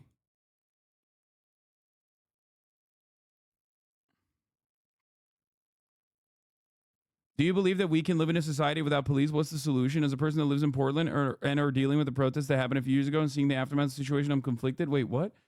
I am not I am not pro police abolition. A lot of anarchists get mad at me for saying this, but I understand structurally the necessity for an institution, whether it is democratically organized or not, right? Upholding democratically voted on justifiable hierarchies or not, some mechanism for one, solving crime, like detectives, and also two, perhaps more importantly, or not more importantly, but more commonly, a unit that maintains the presence of law and order. Okay? You need that.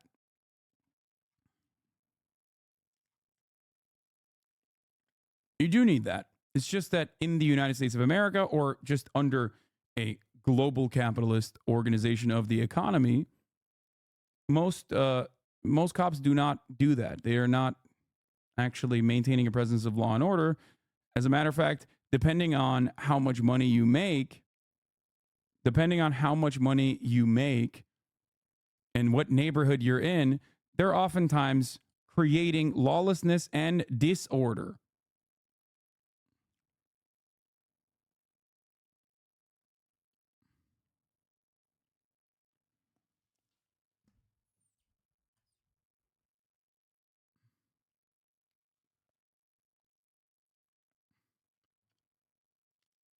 You don't need that. Bring back samurais. Yes. A law is not a law if not possible to enforce. Any law has consequences when breaking it inherently. Yeah, I mean, there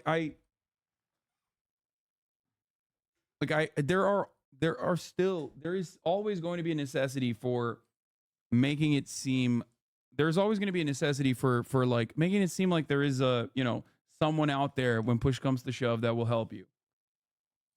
Problem is, cops don't really do that. That's the issue. They should, but they don't. A list shows what officers die from each year. Yeah, I've looked at this many, many times. Officer Down Memorial page. Crazy that there's still 9/11 related illnesses, but wait, what the fuck? They don't have this anymore? They used to be able to access this.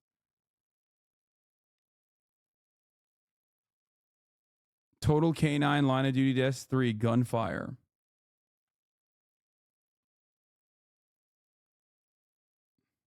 I used to go on this website all the time. What the fuck?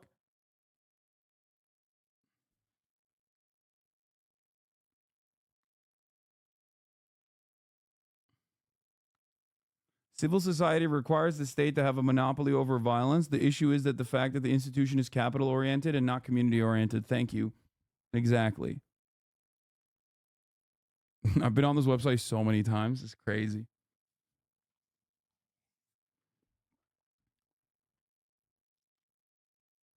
These are just line of duty deaths, not deaths of all cops when not on duty. Pretty sure a lot of the line of duty deaths are just shown as sometimes cops dying while they're actively a cop, as in there was a COVID go-to page, Lamount. Yeah.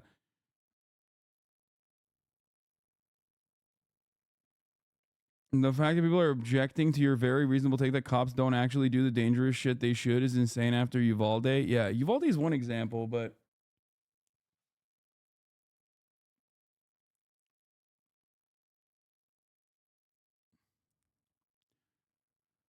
anyway, the fun fact for everybody watching.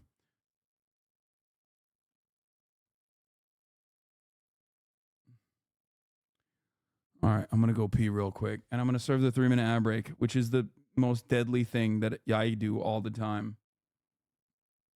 Serving a 3-minute ad break to unsubscribe people, an unjustifiable hierarchy. This is why I'm not an anarchist.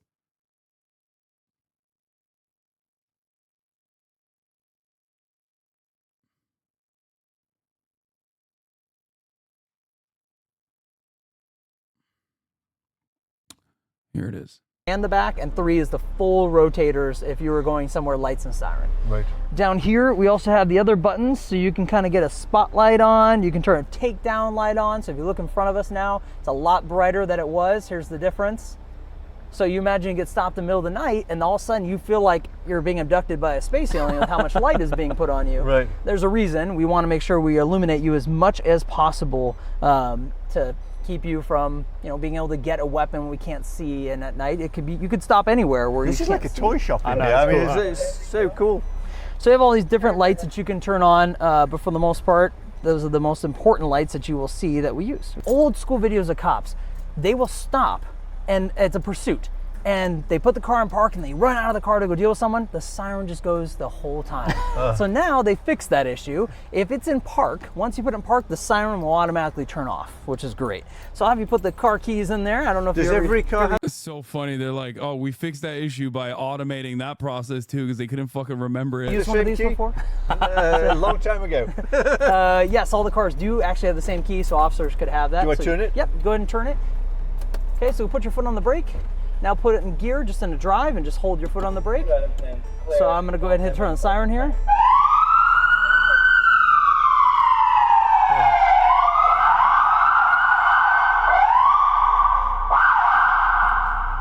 Wow. It's That's so Put loud. it in park. insane. There you go. You've driven a police. And now, because you have the safety stop thing Press on, this? No, it's already on. You can just pull the keys out. Turn them and pull it out. There you go. Let me turn these cameras off, but that's the inside of a police car. Amazing. I'll show you the back too. I would suggest not sitting on No, that I'm not. seat. Oh, there's not a whole lot of room back there. No, padding. it's more room than you think actually, but it's not a lot of room. So one of the things that these things have done now is these seat belts. There's some cars that have magnets, but in this one, I'm trying to pull it a little more here. There we go. It actually has this where you can connect it here.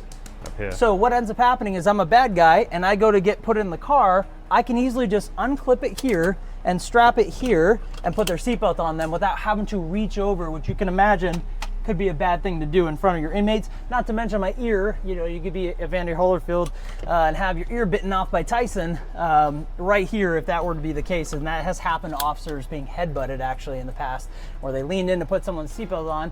No good deed goes unpunished. Headbutt right in the face. So wow. This has actually Things you don't surprising. even think about. Right, a lot of room actually back here, and you notice it's plastic because we can wash this out when need be. Because we've had people vomit, use the restroom, you name it. Use the restroom. Poke your head in there and have a I'm sniff. not going in there. So this one maybe not. This is one of our newer cars, so you actually probably be okay if you were to sit back here. It's not as dirty as some of the others. But it is a backseat of a police car. So not exactly the, gourmet. Not ideal. End up back And I here. notice it doesn't have electric windows in the back. Yeah, Right, You exactly, can't do that. Ironically enough, they have those hard plastic windows there. People still try to kick them out every now and then, which doesn't work well. But some agencies use actual bars on the window. But that you can't get through that, right? No, I mean, people have tried, and you'll dent it for sure, but you're not getting out of the car. And Right. even if you did, we're not going to stop the car and now come and restrain you. We're Right. just going to let you do it. No. So it's very rare. And if anybody's in the back seat, we'll be standing somewhere nearby monitoring them because we can't just leave them there and walk away, mainly because if there's some sort of medical issue. Right. If something happens and we don't know, that delay could be deadly. So for us, we're constantly monitoring an arrestee in the back because if they're in our care, we have to make sure they are Stop cared for. glorping. Makes a lot of sense. This little, bread box up here has two, they look like 40 millimeter rounds, like the sponge rounds you think about when we fire them from a less than lethal weapon. They would actually be able to launch it on a remote or from the car onto the back bumper of a vehicle that's fleeing. And that is actually super sticky and there's no way to pull it off basically. And that has a GPS signal sent up to a satellite and we can follow that car without having to be in active pursuit. So a lot of the cars are being outfitted with these currently. Really, really sticky, that stuff. So when we're training on them, I mean, you touch it and you're just like, get off my hand. That's so cool. So you just launch it, stick it to someone's bumper, and then go, good luck getting away. Correct. And let's say they said, you know what? Oh, I know what that is, because most criminals don't even know what it is. They could get out of the car, come back there, try to yank it off, and all they're gonna do is make it worse. And leave their Because it's- fingerprints on it. Yeah, good point. Right. So they're just gonna make it worse. That sticky stuff is going nowhere. And it really doesn't do a whole lot of damage to the car when it impacts. So how do they get it off? So eventually there is a way that we get it off, which You have something, there is a yeah. proprietary way Yes. to get it off, but I won't announce that just yet No. on camera. But for the most part, it is a great system, another tool for officers to keep the community safe. And really, you're noticing a whole technological aspect to the brand new cameras, brand new tasers, star chase to stop cars from going in pursuit. So what's this enormous siren?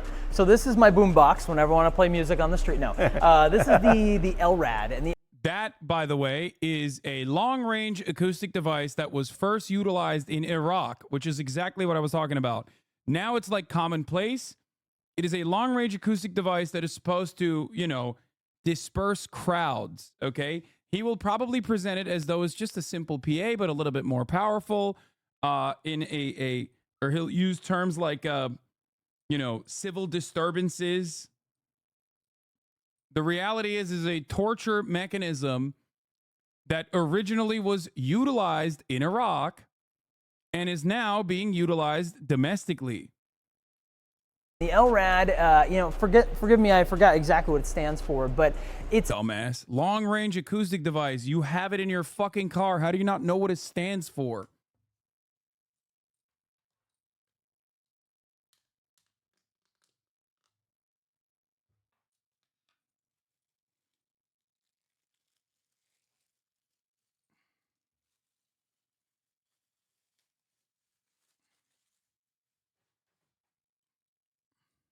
Anyway.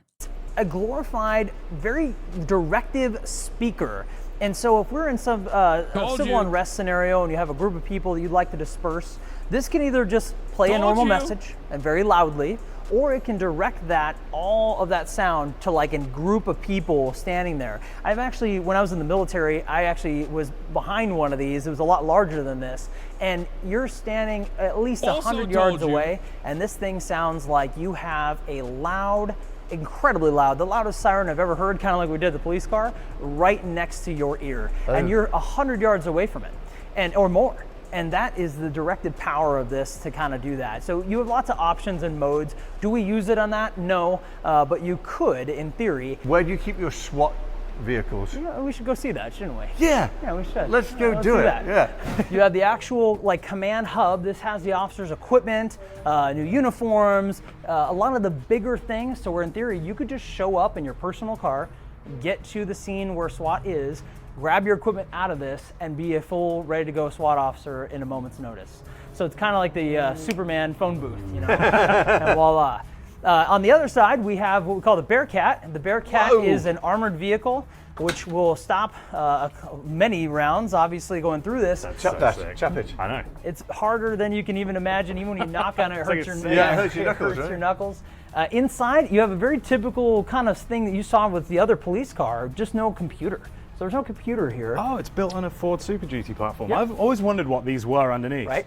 So it is a great vehicle. We have to keep it plugged in and ready to go at any time because officers in patrol can still use it.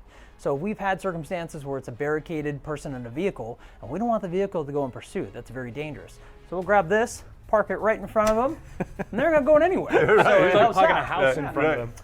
And in this, we have some of the equipment's inside, but they don't have all the equipment in it at all times. But it can hold. If you look in the back here, you can see just how many people can be squeezed into this in full gear. Quite a few, and even have these gun ports that are coming out of the side. That in theory, you had to pull a gun out of here, you could. And it has a turret on the top as well. New meaning to bulletproof car. Yeah, but we have the RAM and stuff. So here, I mean, like you can Chop this. I don't. Yeah, but it's. John, look at that. The keys to the city. keys to the city. There you go. This is when you like. Yeah. This is heavy. It's not what you expect, is it? You can even see the where does it go? I'm putting it here. shield here. Oh, there you go. I'll take it after you're done. Yeah, mate. That's what you need for the haters. Oh yeah, look, it has lights on it. You got it? Yeah, it's heavy. Yeah. Well, yeah, because it's got to stop bullets and things. Hello. Are these like class 3? I don't know what it's rated to, but they're definitely a great tool that they use all the time. Yeah. Because it's better than standing there. This is the one you want. And also, look, Yes. this one looks like it's taken some rounds. And they use some of these things in Nah, probably Riot. training. I mean, you can pick this one up. It's still the same kind of weight as this. Yeah. This might be even higher level because this is not as heavy. Plus, it's a little older model. You see how the bigger vision here is crucial. This has got So like guys, a what you don't realize is when you see police in situations where they need to have these shields, this probably weighs 30 pounds. Sure. It's Probably really about right. heavy. That in itself is a task, just moving forward with it. Yeah, this is being held by somebody. They have the rifle, they have all the vest, the extra layer of armor they wear to keep them safe. So they do have to stay in good shape. That's why they're required every year to go through physical fitness assessments to make sure they can do it. Yeah, dude. Famously, cops are always going through physical assessments. I guess, like, if you're a SWAT guy, maybe.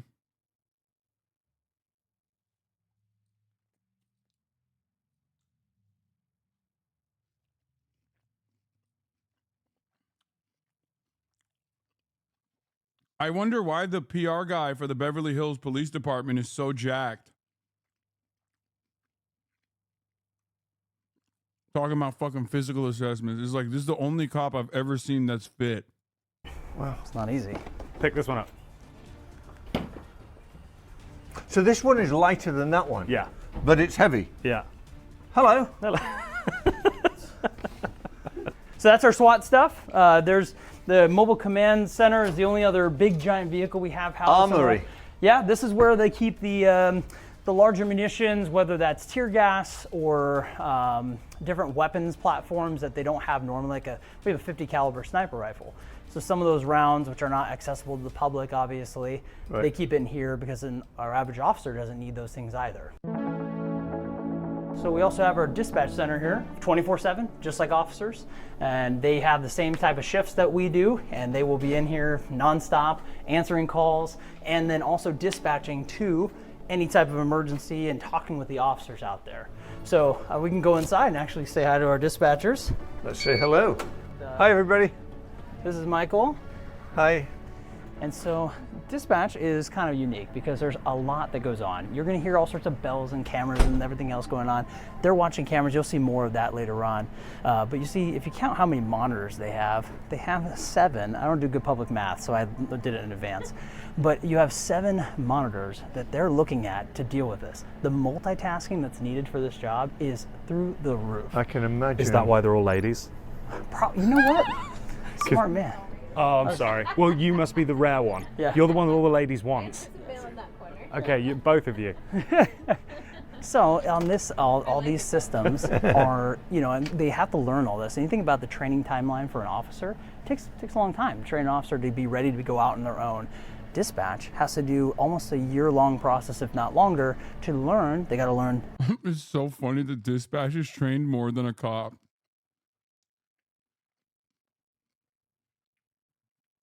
Like in the same fucking precinct, all of a sudden, you literally, on accident, find people that literally have to be more trained than the fucking cops. I doubt that they are also paid evenly or adequately.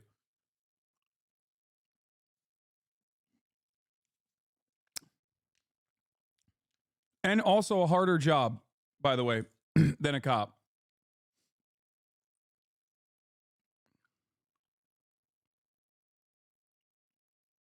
Most of the cop training goes towards driving and pushing buttons at the same time, apparently. Yeah, I mean, that's hard.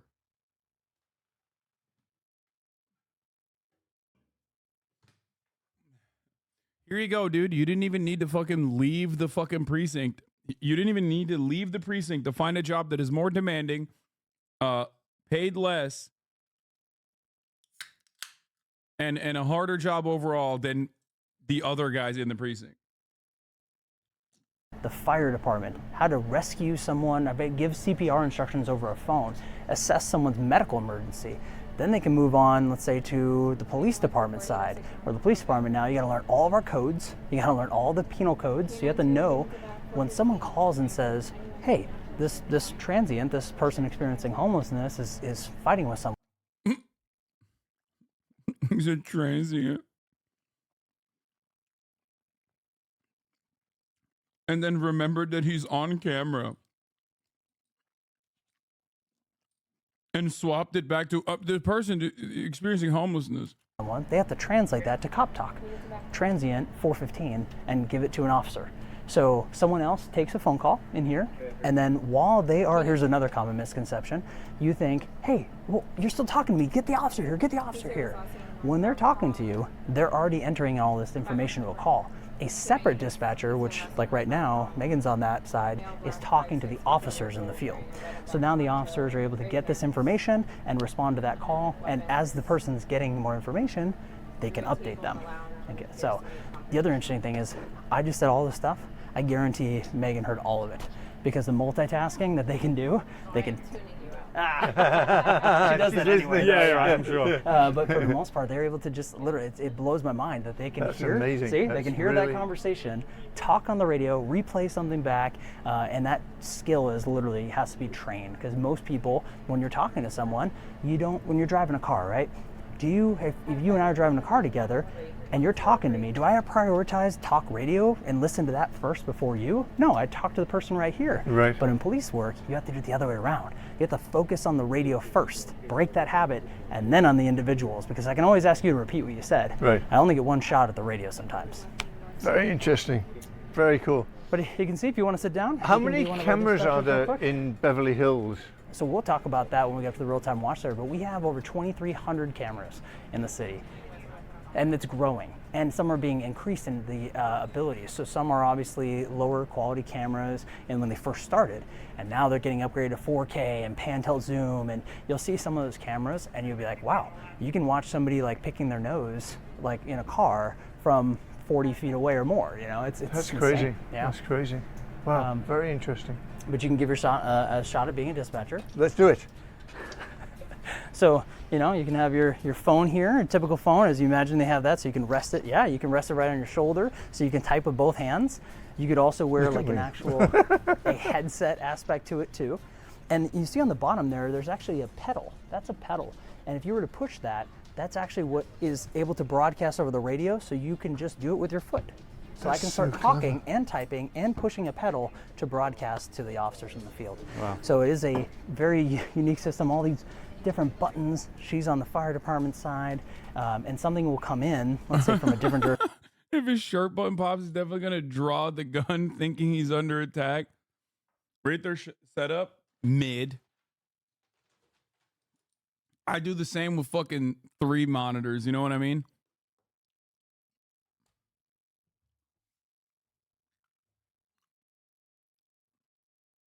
Jurisdiction, and they'll send it out to where it needs to go, or they'll have one from another place come here and then they'll deal with it. They got to know how to call public works, they got to know how to call pretty much everybody. So this place can be just busy, and that's why you see so many dispatchers. Stolen vehicles. Yeah. So we get stolen vehicle alerts here from the automated license plate readers from the real-time watch center, and the dispatchers will verify that This is where plate, we ignore and the they'll give it out to stolen the field vehicle officers and alerts. say, hey, this is where it just went, go look for it, and then they'll be ready for it if it turns. It's because producer Michael's manning the helm half the fucking time, it seems.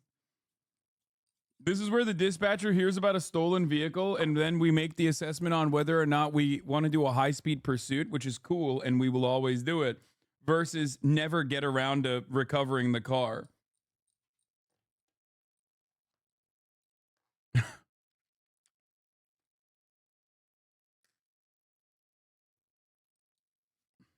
So pursuit or Amazing. something like that. So criminals, don't come to Beverly Hills. You're not going to last long. One of the things the dispatcher told me one time, what's the funniest like call you've ever got?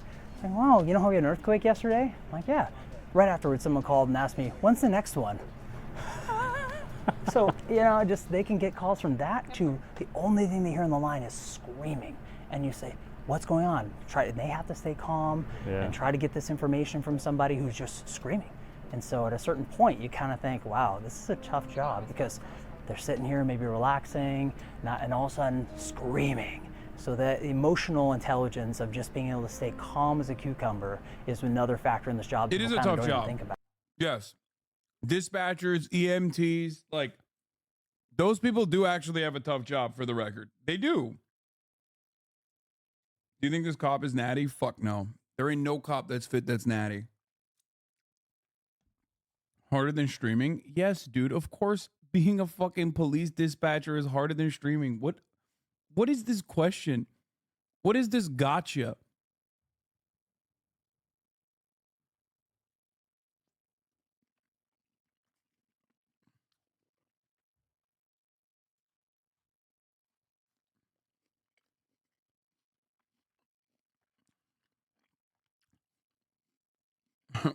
It's like we'll be watching like underwater welding or something, and then a chatter comes in and is like, wow, look at this job. Probably not as hard as twitch rimming. It's like, no, dude, of course it's harder than twitch rimming. What the fuck?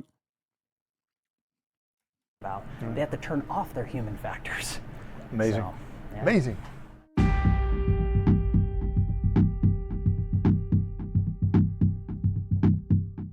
So this is a CSI of Beverly Hills. CSI Drive. Yes. Love it. They have their very own office spaces and processing areas. You know, if we're lucky and I'm nice to them, they might let us come back behind this barrier. But even I don't have access to get past and access this area, because some of it they have some of the most sensitive case information that's being worked on. Right. The DNA evidence can solve a substantial number of crimes nowadays. They do fingerprinting, DNA, and they can collect from footprints, you name it.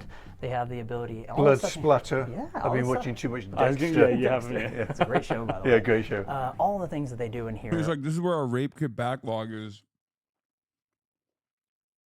are state-of-the-art equipment, and they get a lot of training. And a lot of times people wonder, well, I want to get involved in CSI. Well, it's hard because there's not that many openings for these spots, and it takes an incredible amount of education. Hey. I was about to say, this is another fucking part of policing that is actually useful, valuable, valid, very difficult. Can we come back? Can we? I have to ask permission. I just told them. You run the show. I have to ask permission. All right, let's do it. So this is our crime lab. So we're the crime scene investigation unit. We will go out and assist the officers, collecting fingerprints, any sort of biological evidence, DNA, blood. We can run fingerprints. That's actually what we use that computer back here for. We can pull latents from any type of items of evidence. If that person has been arrested or at some point fingerprinted, we could get a match, and then we just do like the whole visual. It's not like the TV where it's like, hey, match. Like we actually have. Yeah, an incredible amount of education just means more education to being a cop. No, you do need to get a shit ton of education and training for this job as well. Pretty much every fucking part of policing, except for the front-facing police side, you actually do need to fucking work and get training and actually do a good job. And you get way less workplace protections. You get way less pay. Like it's just like, it is so totally distorted. It is like literally upside down.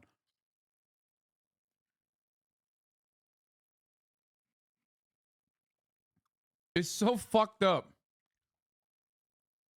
You need a master's degree in forensic science, if I'm not mistaken. Yeah, you literally need like, I don't think you could do it with the undergrad either, but to do like the one-to-one comparisons under our microscopes and whatnot. This is where we process DNA primarily. So we can do presumptive blood tests, gunpowder residue, anybody that shot a gun. We can collect that and then send it off to be analyzed. Or DNA reference swabs for elimination purposes or for inclusion purposes of a suspect.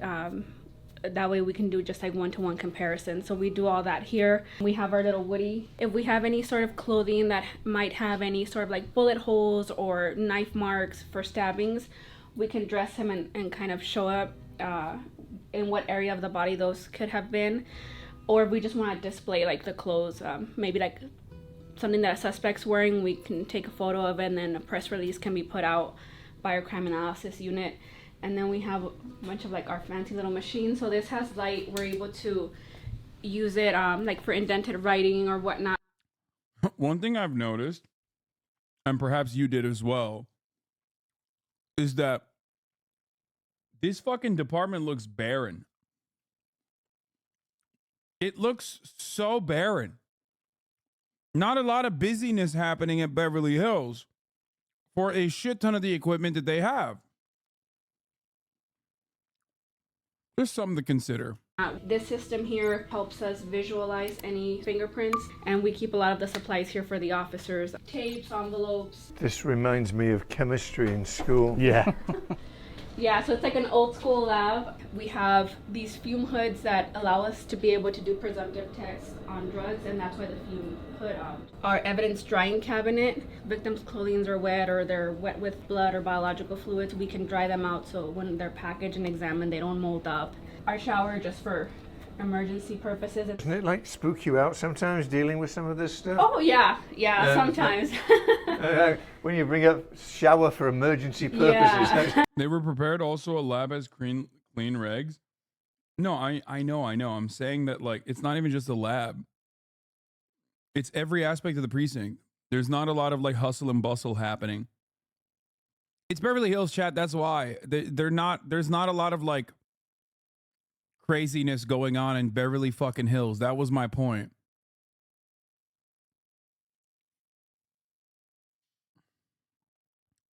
It's barren because crime is now legal in California. You can't have action when you can't work. Fun fact, Antonin Scalia correctly believed that national fingerprint databases were unconstitutional and was infuriated by the decision upholding them. That he read his dissent from the bench, one of his exceedingly rare W's. It's interesting. It's like, whoa. That's how many times I shower. Yeah. Luckily, we haven't had like a chemical spill or any of that, but Just in case. Just in case, we've used it where we've gone out to scenes and there's, you know, blood on the floor or muddy or whatnot. We'll, you know, more than anything, use it to like rinse out our shoes and supplies that we have. But it's fentanyl. It's there and ready to use in case any chemical spills do happen. These two machines here can put a various amount of items of evidence in there. Put a couple drops of super glue, and the humidity will make it stick to the moisture of the fingerprints that are left behind, and it'll make like a hard plastic version of it. So they'll develop in this white residue that we see here, and then we're able to use either fingerprint powders, black, silver, or sometimes neon colors depending on the background color of our evidence, or we can use chemicals to enhance them. So sometimes we're able to lift them onto a card with some tape. Sometimes we're able just to take photographs because of the chemicals that we're using, but we're able to capture those. So we use these two for these. My favorite processing item is guns. So I've had a lot of success retrieving fingerprints from guns and magazines, and sometimes from ammunition that's been loaded. So we get like really good success with all of this, and very proactive work. We're able to get names pretty quickly if this person's been arrested with all the information that we're getting from the officers. That's basically like the gist of it. Thank you for that. Thank you. You're welcome. Really, really appreciate it. So this is the Real-Time Watch Center, a revolutionary aspect of law enforcement where we're combining the city's technologies, which some cities have this technology Chinese-style surveillance, brother. in smaller doses. So automated license plate readers, cameras, maybe even a drone. But we take all that, and you can even hear our radio, or they'll pump in live 911 calls. So they'll hear it in this operations center. And as you'll notice, you have these different stations where you'll see that there are people watching the cameras 24/7. They can look for active crimes, or they can also pull back video and look for something that already did happen and find key evidence to help our investigators capture those people on the back end, which happens all the time. Our SWAT officer just served a search warrant last week relating to a robbery suspect that occurred in June. So we got all the evidence we needed by going back, looking at these type of things, gathering that evidence, and building that case, and then going and knocking on his door and saying, hello, we'd like you to come back to Beverly Hills on our dime. Did you knock on it with that big key to the city we saw? Maybe. So, so they have their techniques of getting people to come out of the house.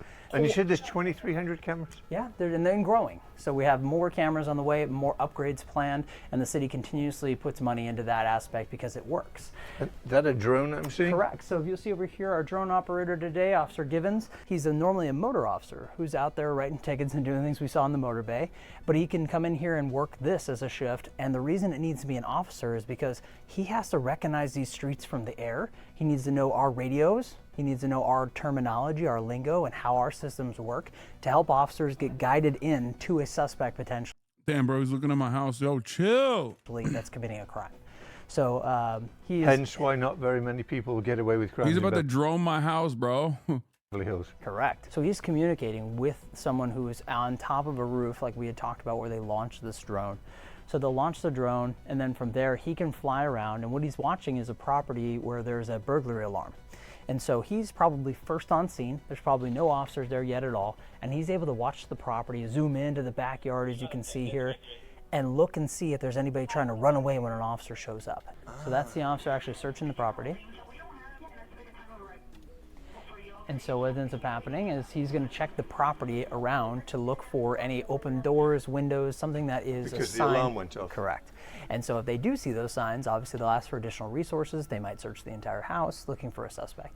If they don't see anything, everything looks secure, could be a false alarm. It happens a lot, but we have to treat every single one of them as if it's real. Right. And in those false alarms, sometimes it's set off because nobody wants to think about this in Beverly Hills, but sometimes when you're not home, mice like to take over your house, or other animals. Or, did you hear that? Yes. Even the city does have cockroaches, ironically, and sometimes there can be a large cockroach that can set off people's motion detectors. So that's a big old cockroach, right? All the time. Yes. Right. Yeah. So it's one of those things that you never know what the false alarm is from. It could be a faulty wire. It could be all sorts of things. But every officer, when they get on scene, has got to search these giant properties, and sometimes They're huge, and it takes several officers in a long period of time to search the whole thing. So I have an app on my phone. It's BHP Alerts. Yes. And it will say investigation going on Crescent Drive. Yes. And then 3 minutes later, it'll say robbery investigation or something. And then 3 minutes later, suspect apprehended. Yes. It's amazing. Yeah, we like to give people some as much information as we can. Yeah. You know, we can't say it's Professor Plum with the candlestick in the living. I'm willing to bet they made that app because they saw that like those neighborhood apps that pop off led to probably increasingly positive pro-police sentiment. So they made their own app. It's great marketing. There's literally nothing better as far as marketing than Nextdoor and all of those other apps that are constantly fucking projecting like whatever minor crime that people suspect is a major crime half the time is occurring. Living room, but you know, we can give a lot of details to the public to stay away from here. We're searching for somebody, and once we get them, we do like to tell people. Sitting is cool though? No, it's not. Those apps are terrible, dude. I'm a firm believer that like the mass adoption of apps like that have caused people to think that like the crime panic is greater than it actually is. Two things that you have to remember.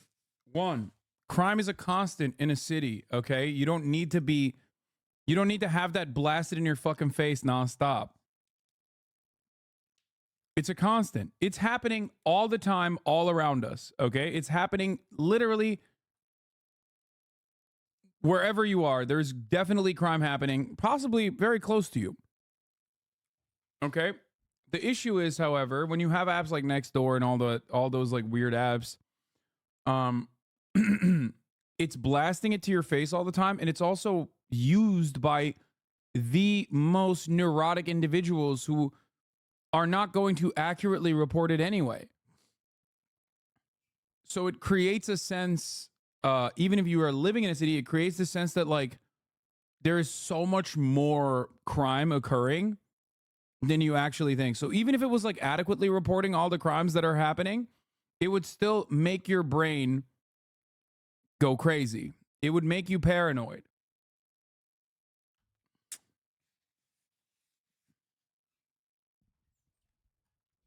But it's even worse because it's not just real crime occurring in real time. It's literally people suspecting that crime is occurring and reporting it as such.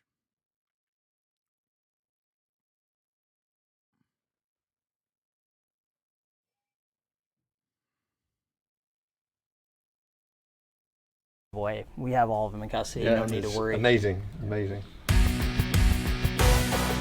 We're out here in front of the police department because there's also a special guest I wanted to introduce you to. It's one of our canine handlers, Officer Mike Downs, and his dog. Hi. I don't want to shake your hand because I might get my arm ripped off, right? No, he's very friendly. Good boy. Can I stroke him? Absolutely. Hi. You give him a good pet. Can I stroke him?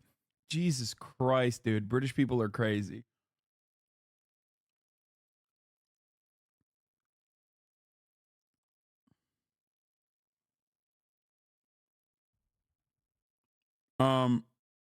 Only bad dogs are canine dogs.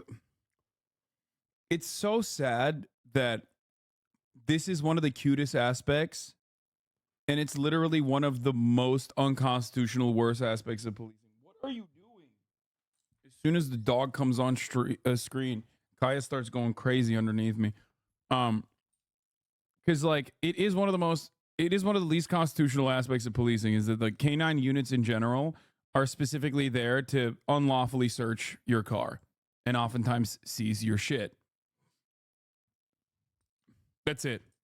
That's literally it. They have a like 87% failure rate or something. It's crazy. Their entire job is to be like, oh, this dog that I've trained to tap your car that will give me fake constitutional legal grounds in searching your vehicle has done the thing.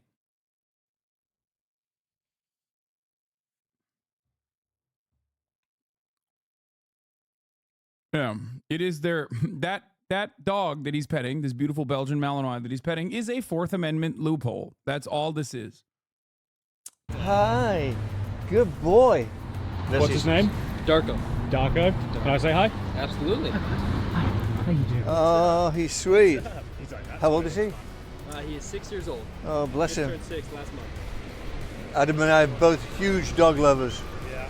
They do an amazing job and he loves you. He's a good pup. Good boy. Darko is a 6-year-old Belgian Malinois, originally from the Czech Republic. He came over to the United States at about 6 months. He is trained in apprehension and explosives detection. Wow. And did you train him?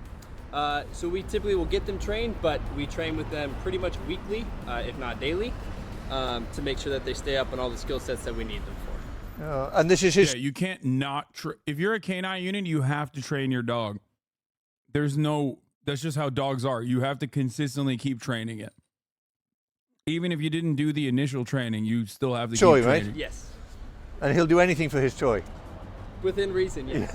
And within reason means apprehending suspects and explosives. Right. That's pretty heavy duty. Yeah, good dog. Take it. Now that's brave. That is very brave. Yeah, he's a very good boy. He doesn't even try. I mean, it's, oh, there we go. Yeah. He's beautiful. He's absolutely gorgeous. He's a good Want to try? I have a German Sure. Shepherd Husky Hi. mix, so I Hi. love this Oh, kind. very good. Good boy. Wow, he's got some power. Oh, wow. And it's not And even he's half not of even it. doing anything. Yeah. He's got... Yeah, a little bit more than Bernedoodle, yeah. Not a lot of weight, but Wow. he is very good at what he Good does. boy. Good boy. Well, I'll hand him back to you. Thank you so much for introducing him. Really appreciate it. Thank you very much. Sergeant Newman. Call me Jeff. Jeff, this has been incredible. Great. Thank you so much for this pleasure. incredible tour. Guys, make sure you follow BHPD on Instagram. They have an amazing Instagram, and you learn more about the BHPD Police Department. It's just incredible. It really is, and this has been an experience. My dad was a cop. He got in trouble for ruining several police dogs. He kept giving them treats, so when they saw him on scene, they wouldn't work. They just begged my dad for treats. That's awesome. My bottomless hate for police and corrupt executive branch versus my unconditional love for dogs. Yeah, no, straight up. I just, that dog is a good boy. I know that he does a lot of fucked up shit, but he is a good boy at heart. This is propaganda and it works on me. I'm not even kidding. As soon as I see a dog like that, I'm like, God damn it. Fuck. I drop everything, okay?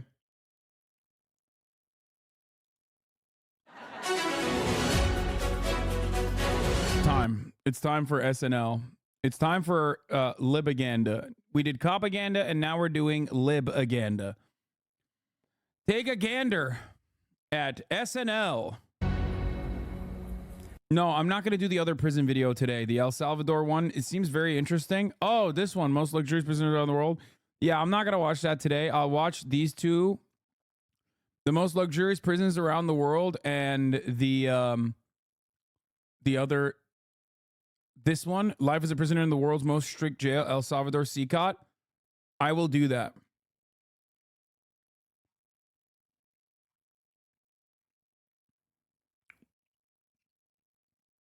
How do you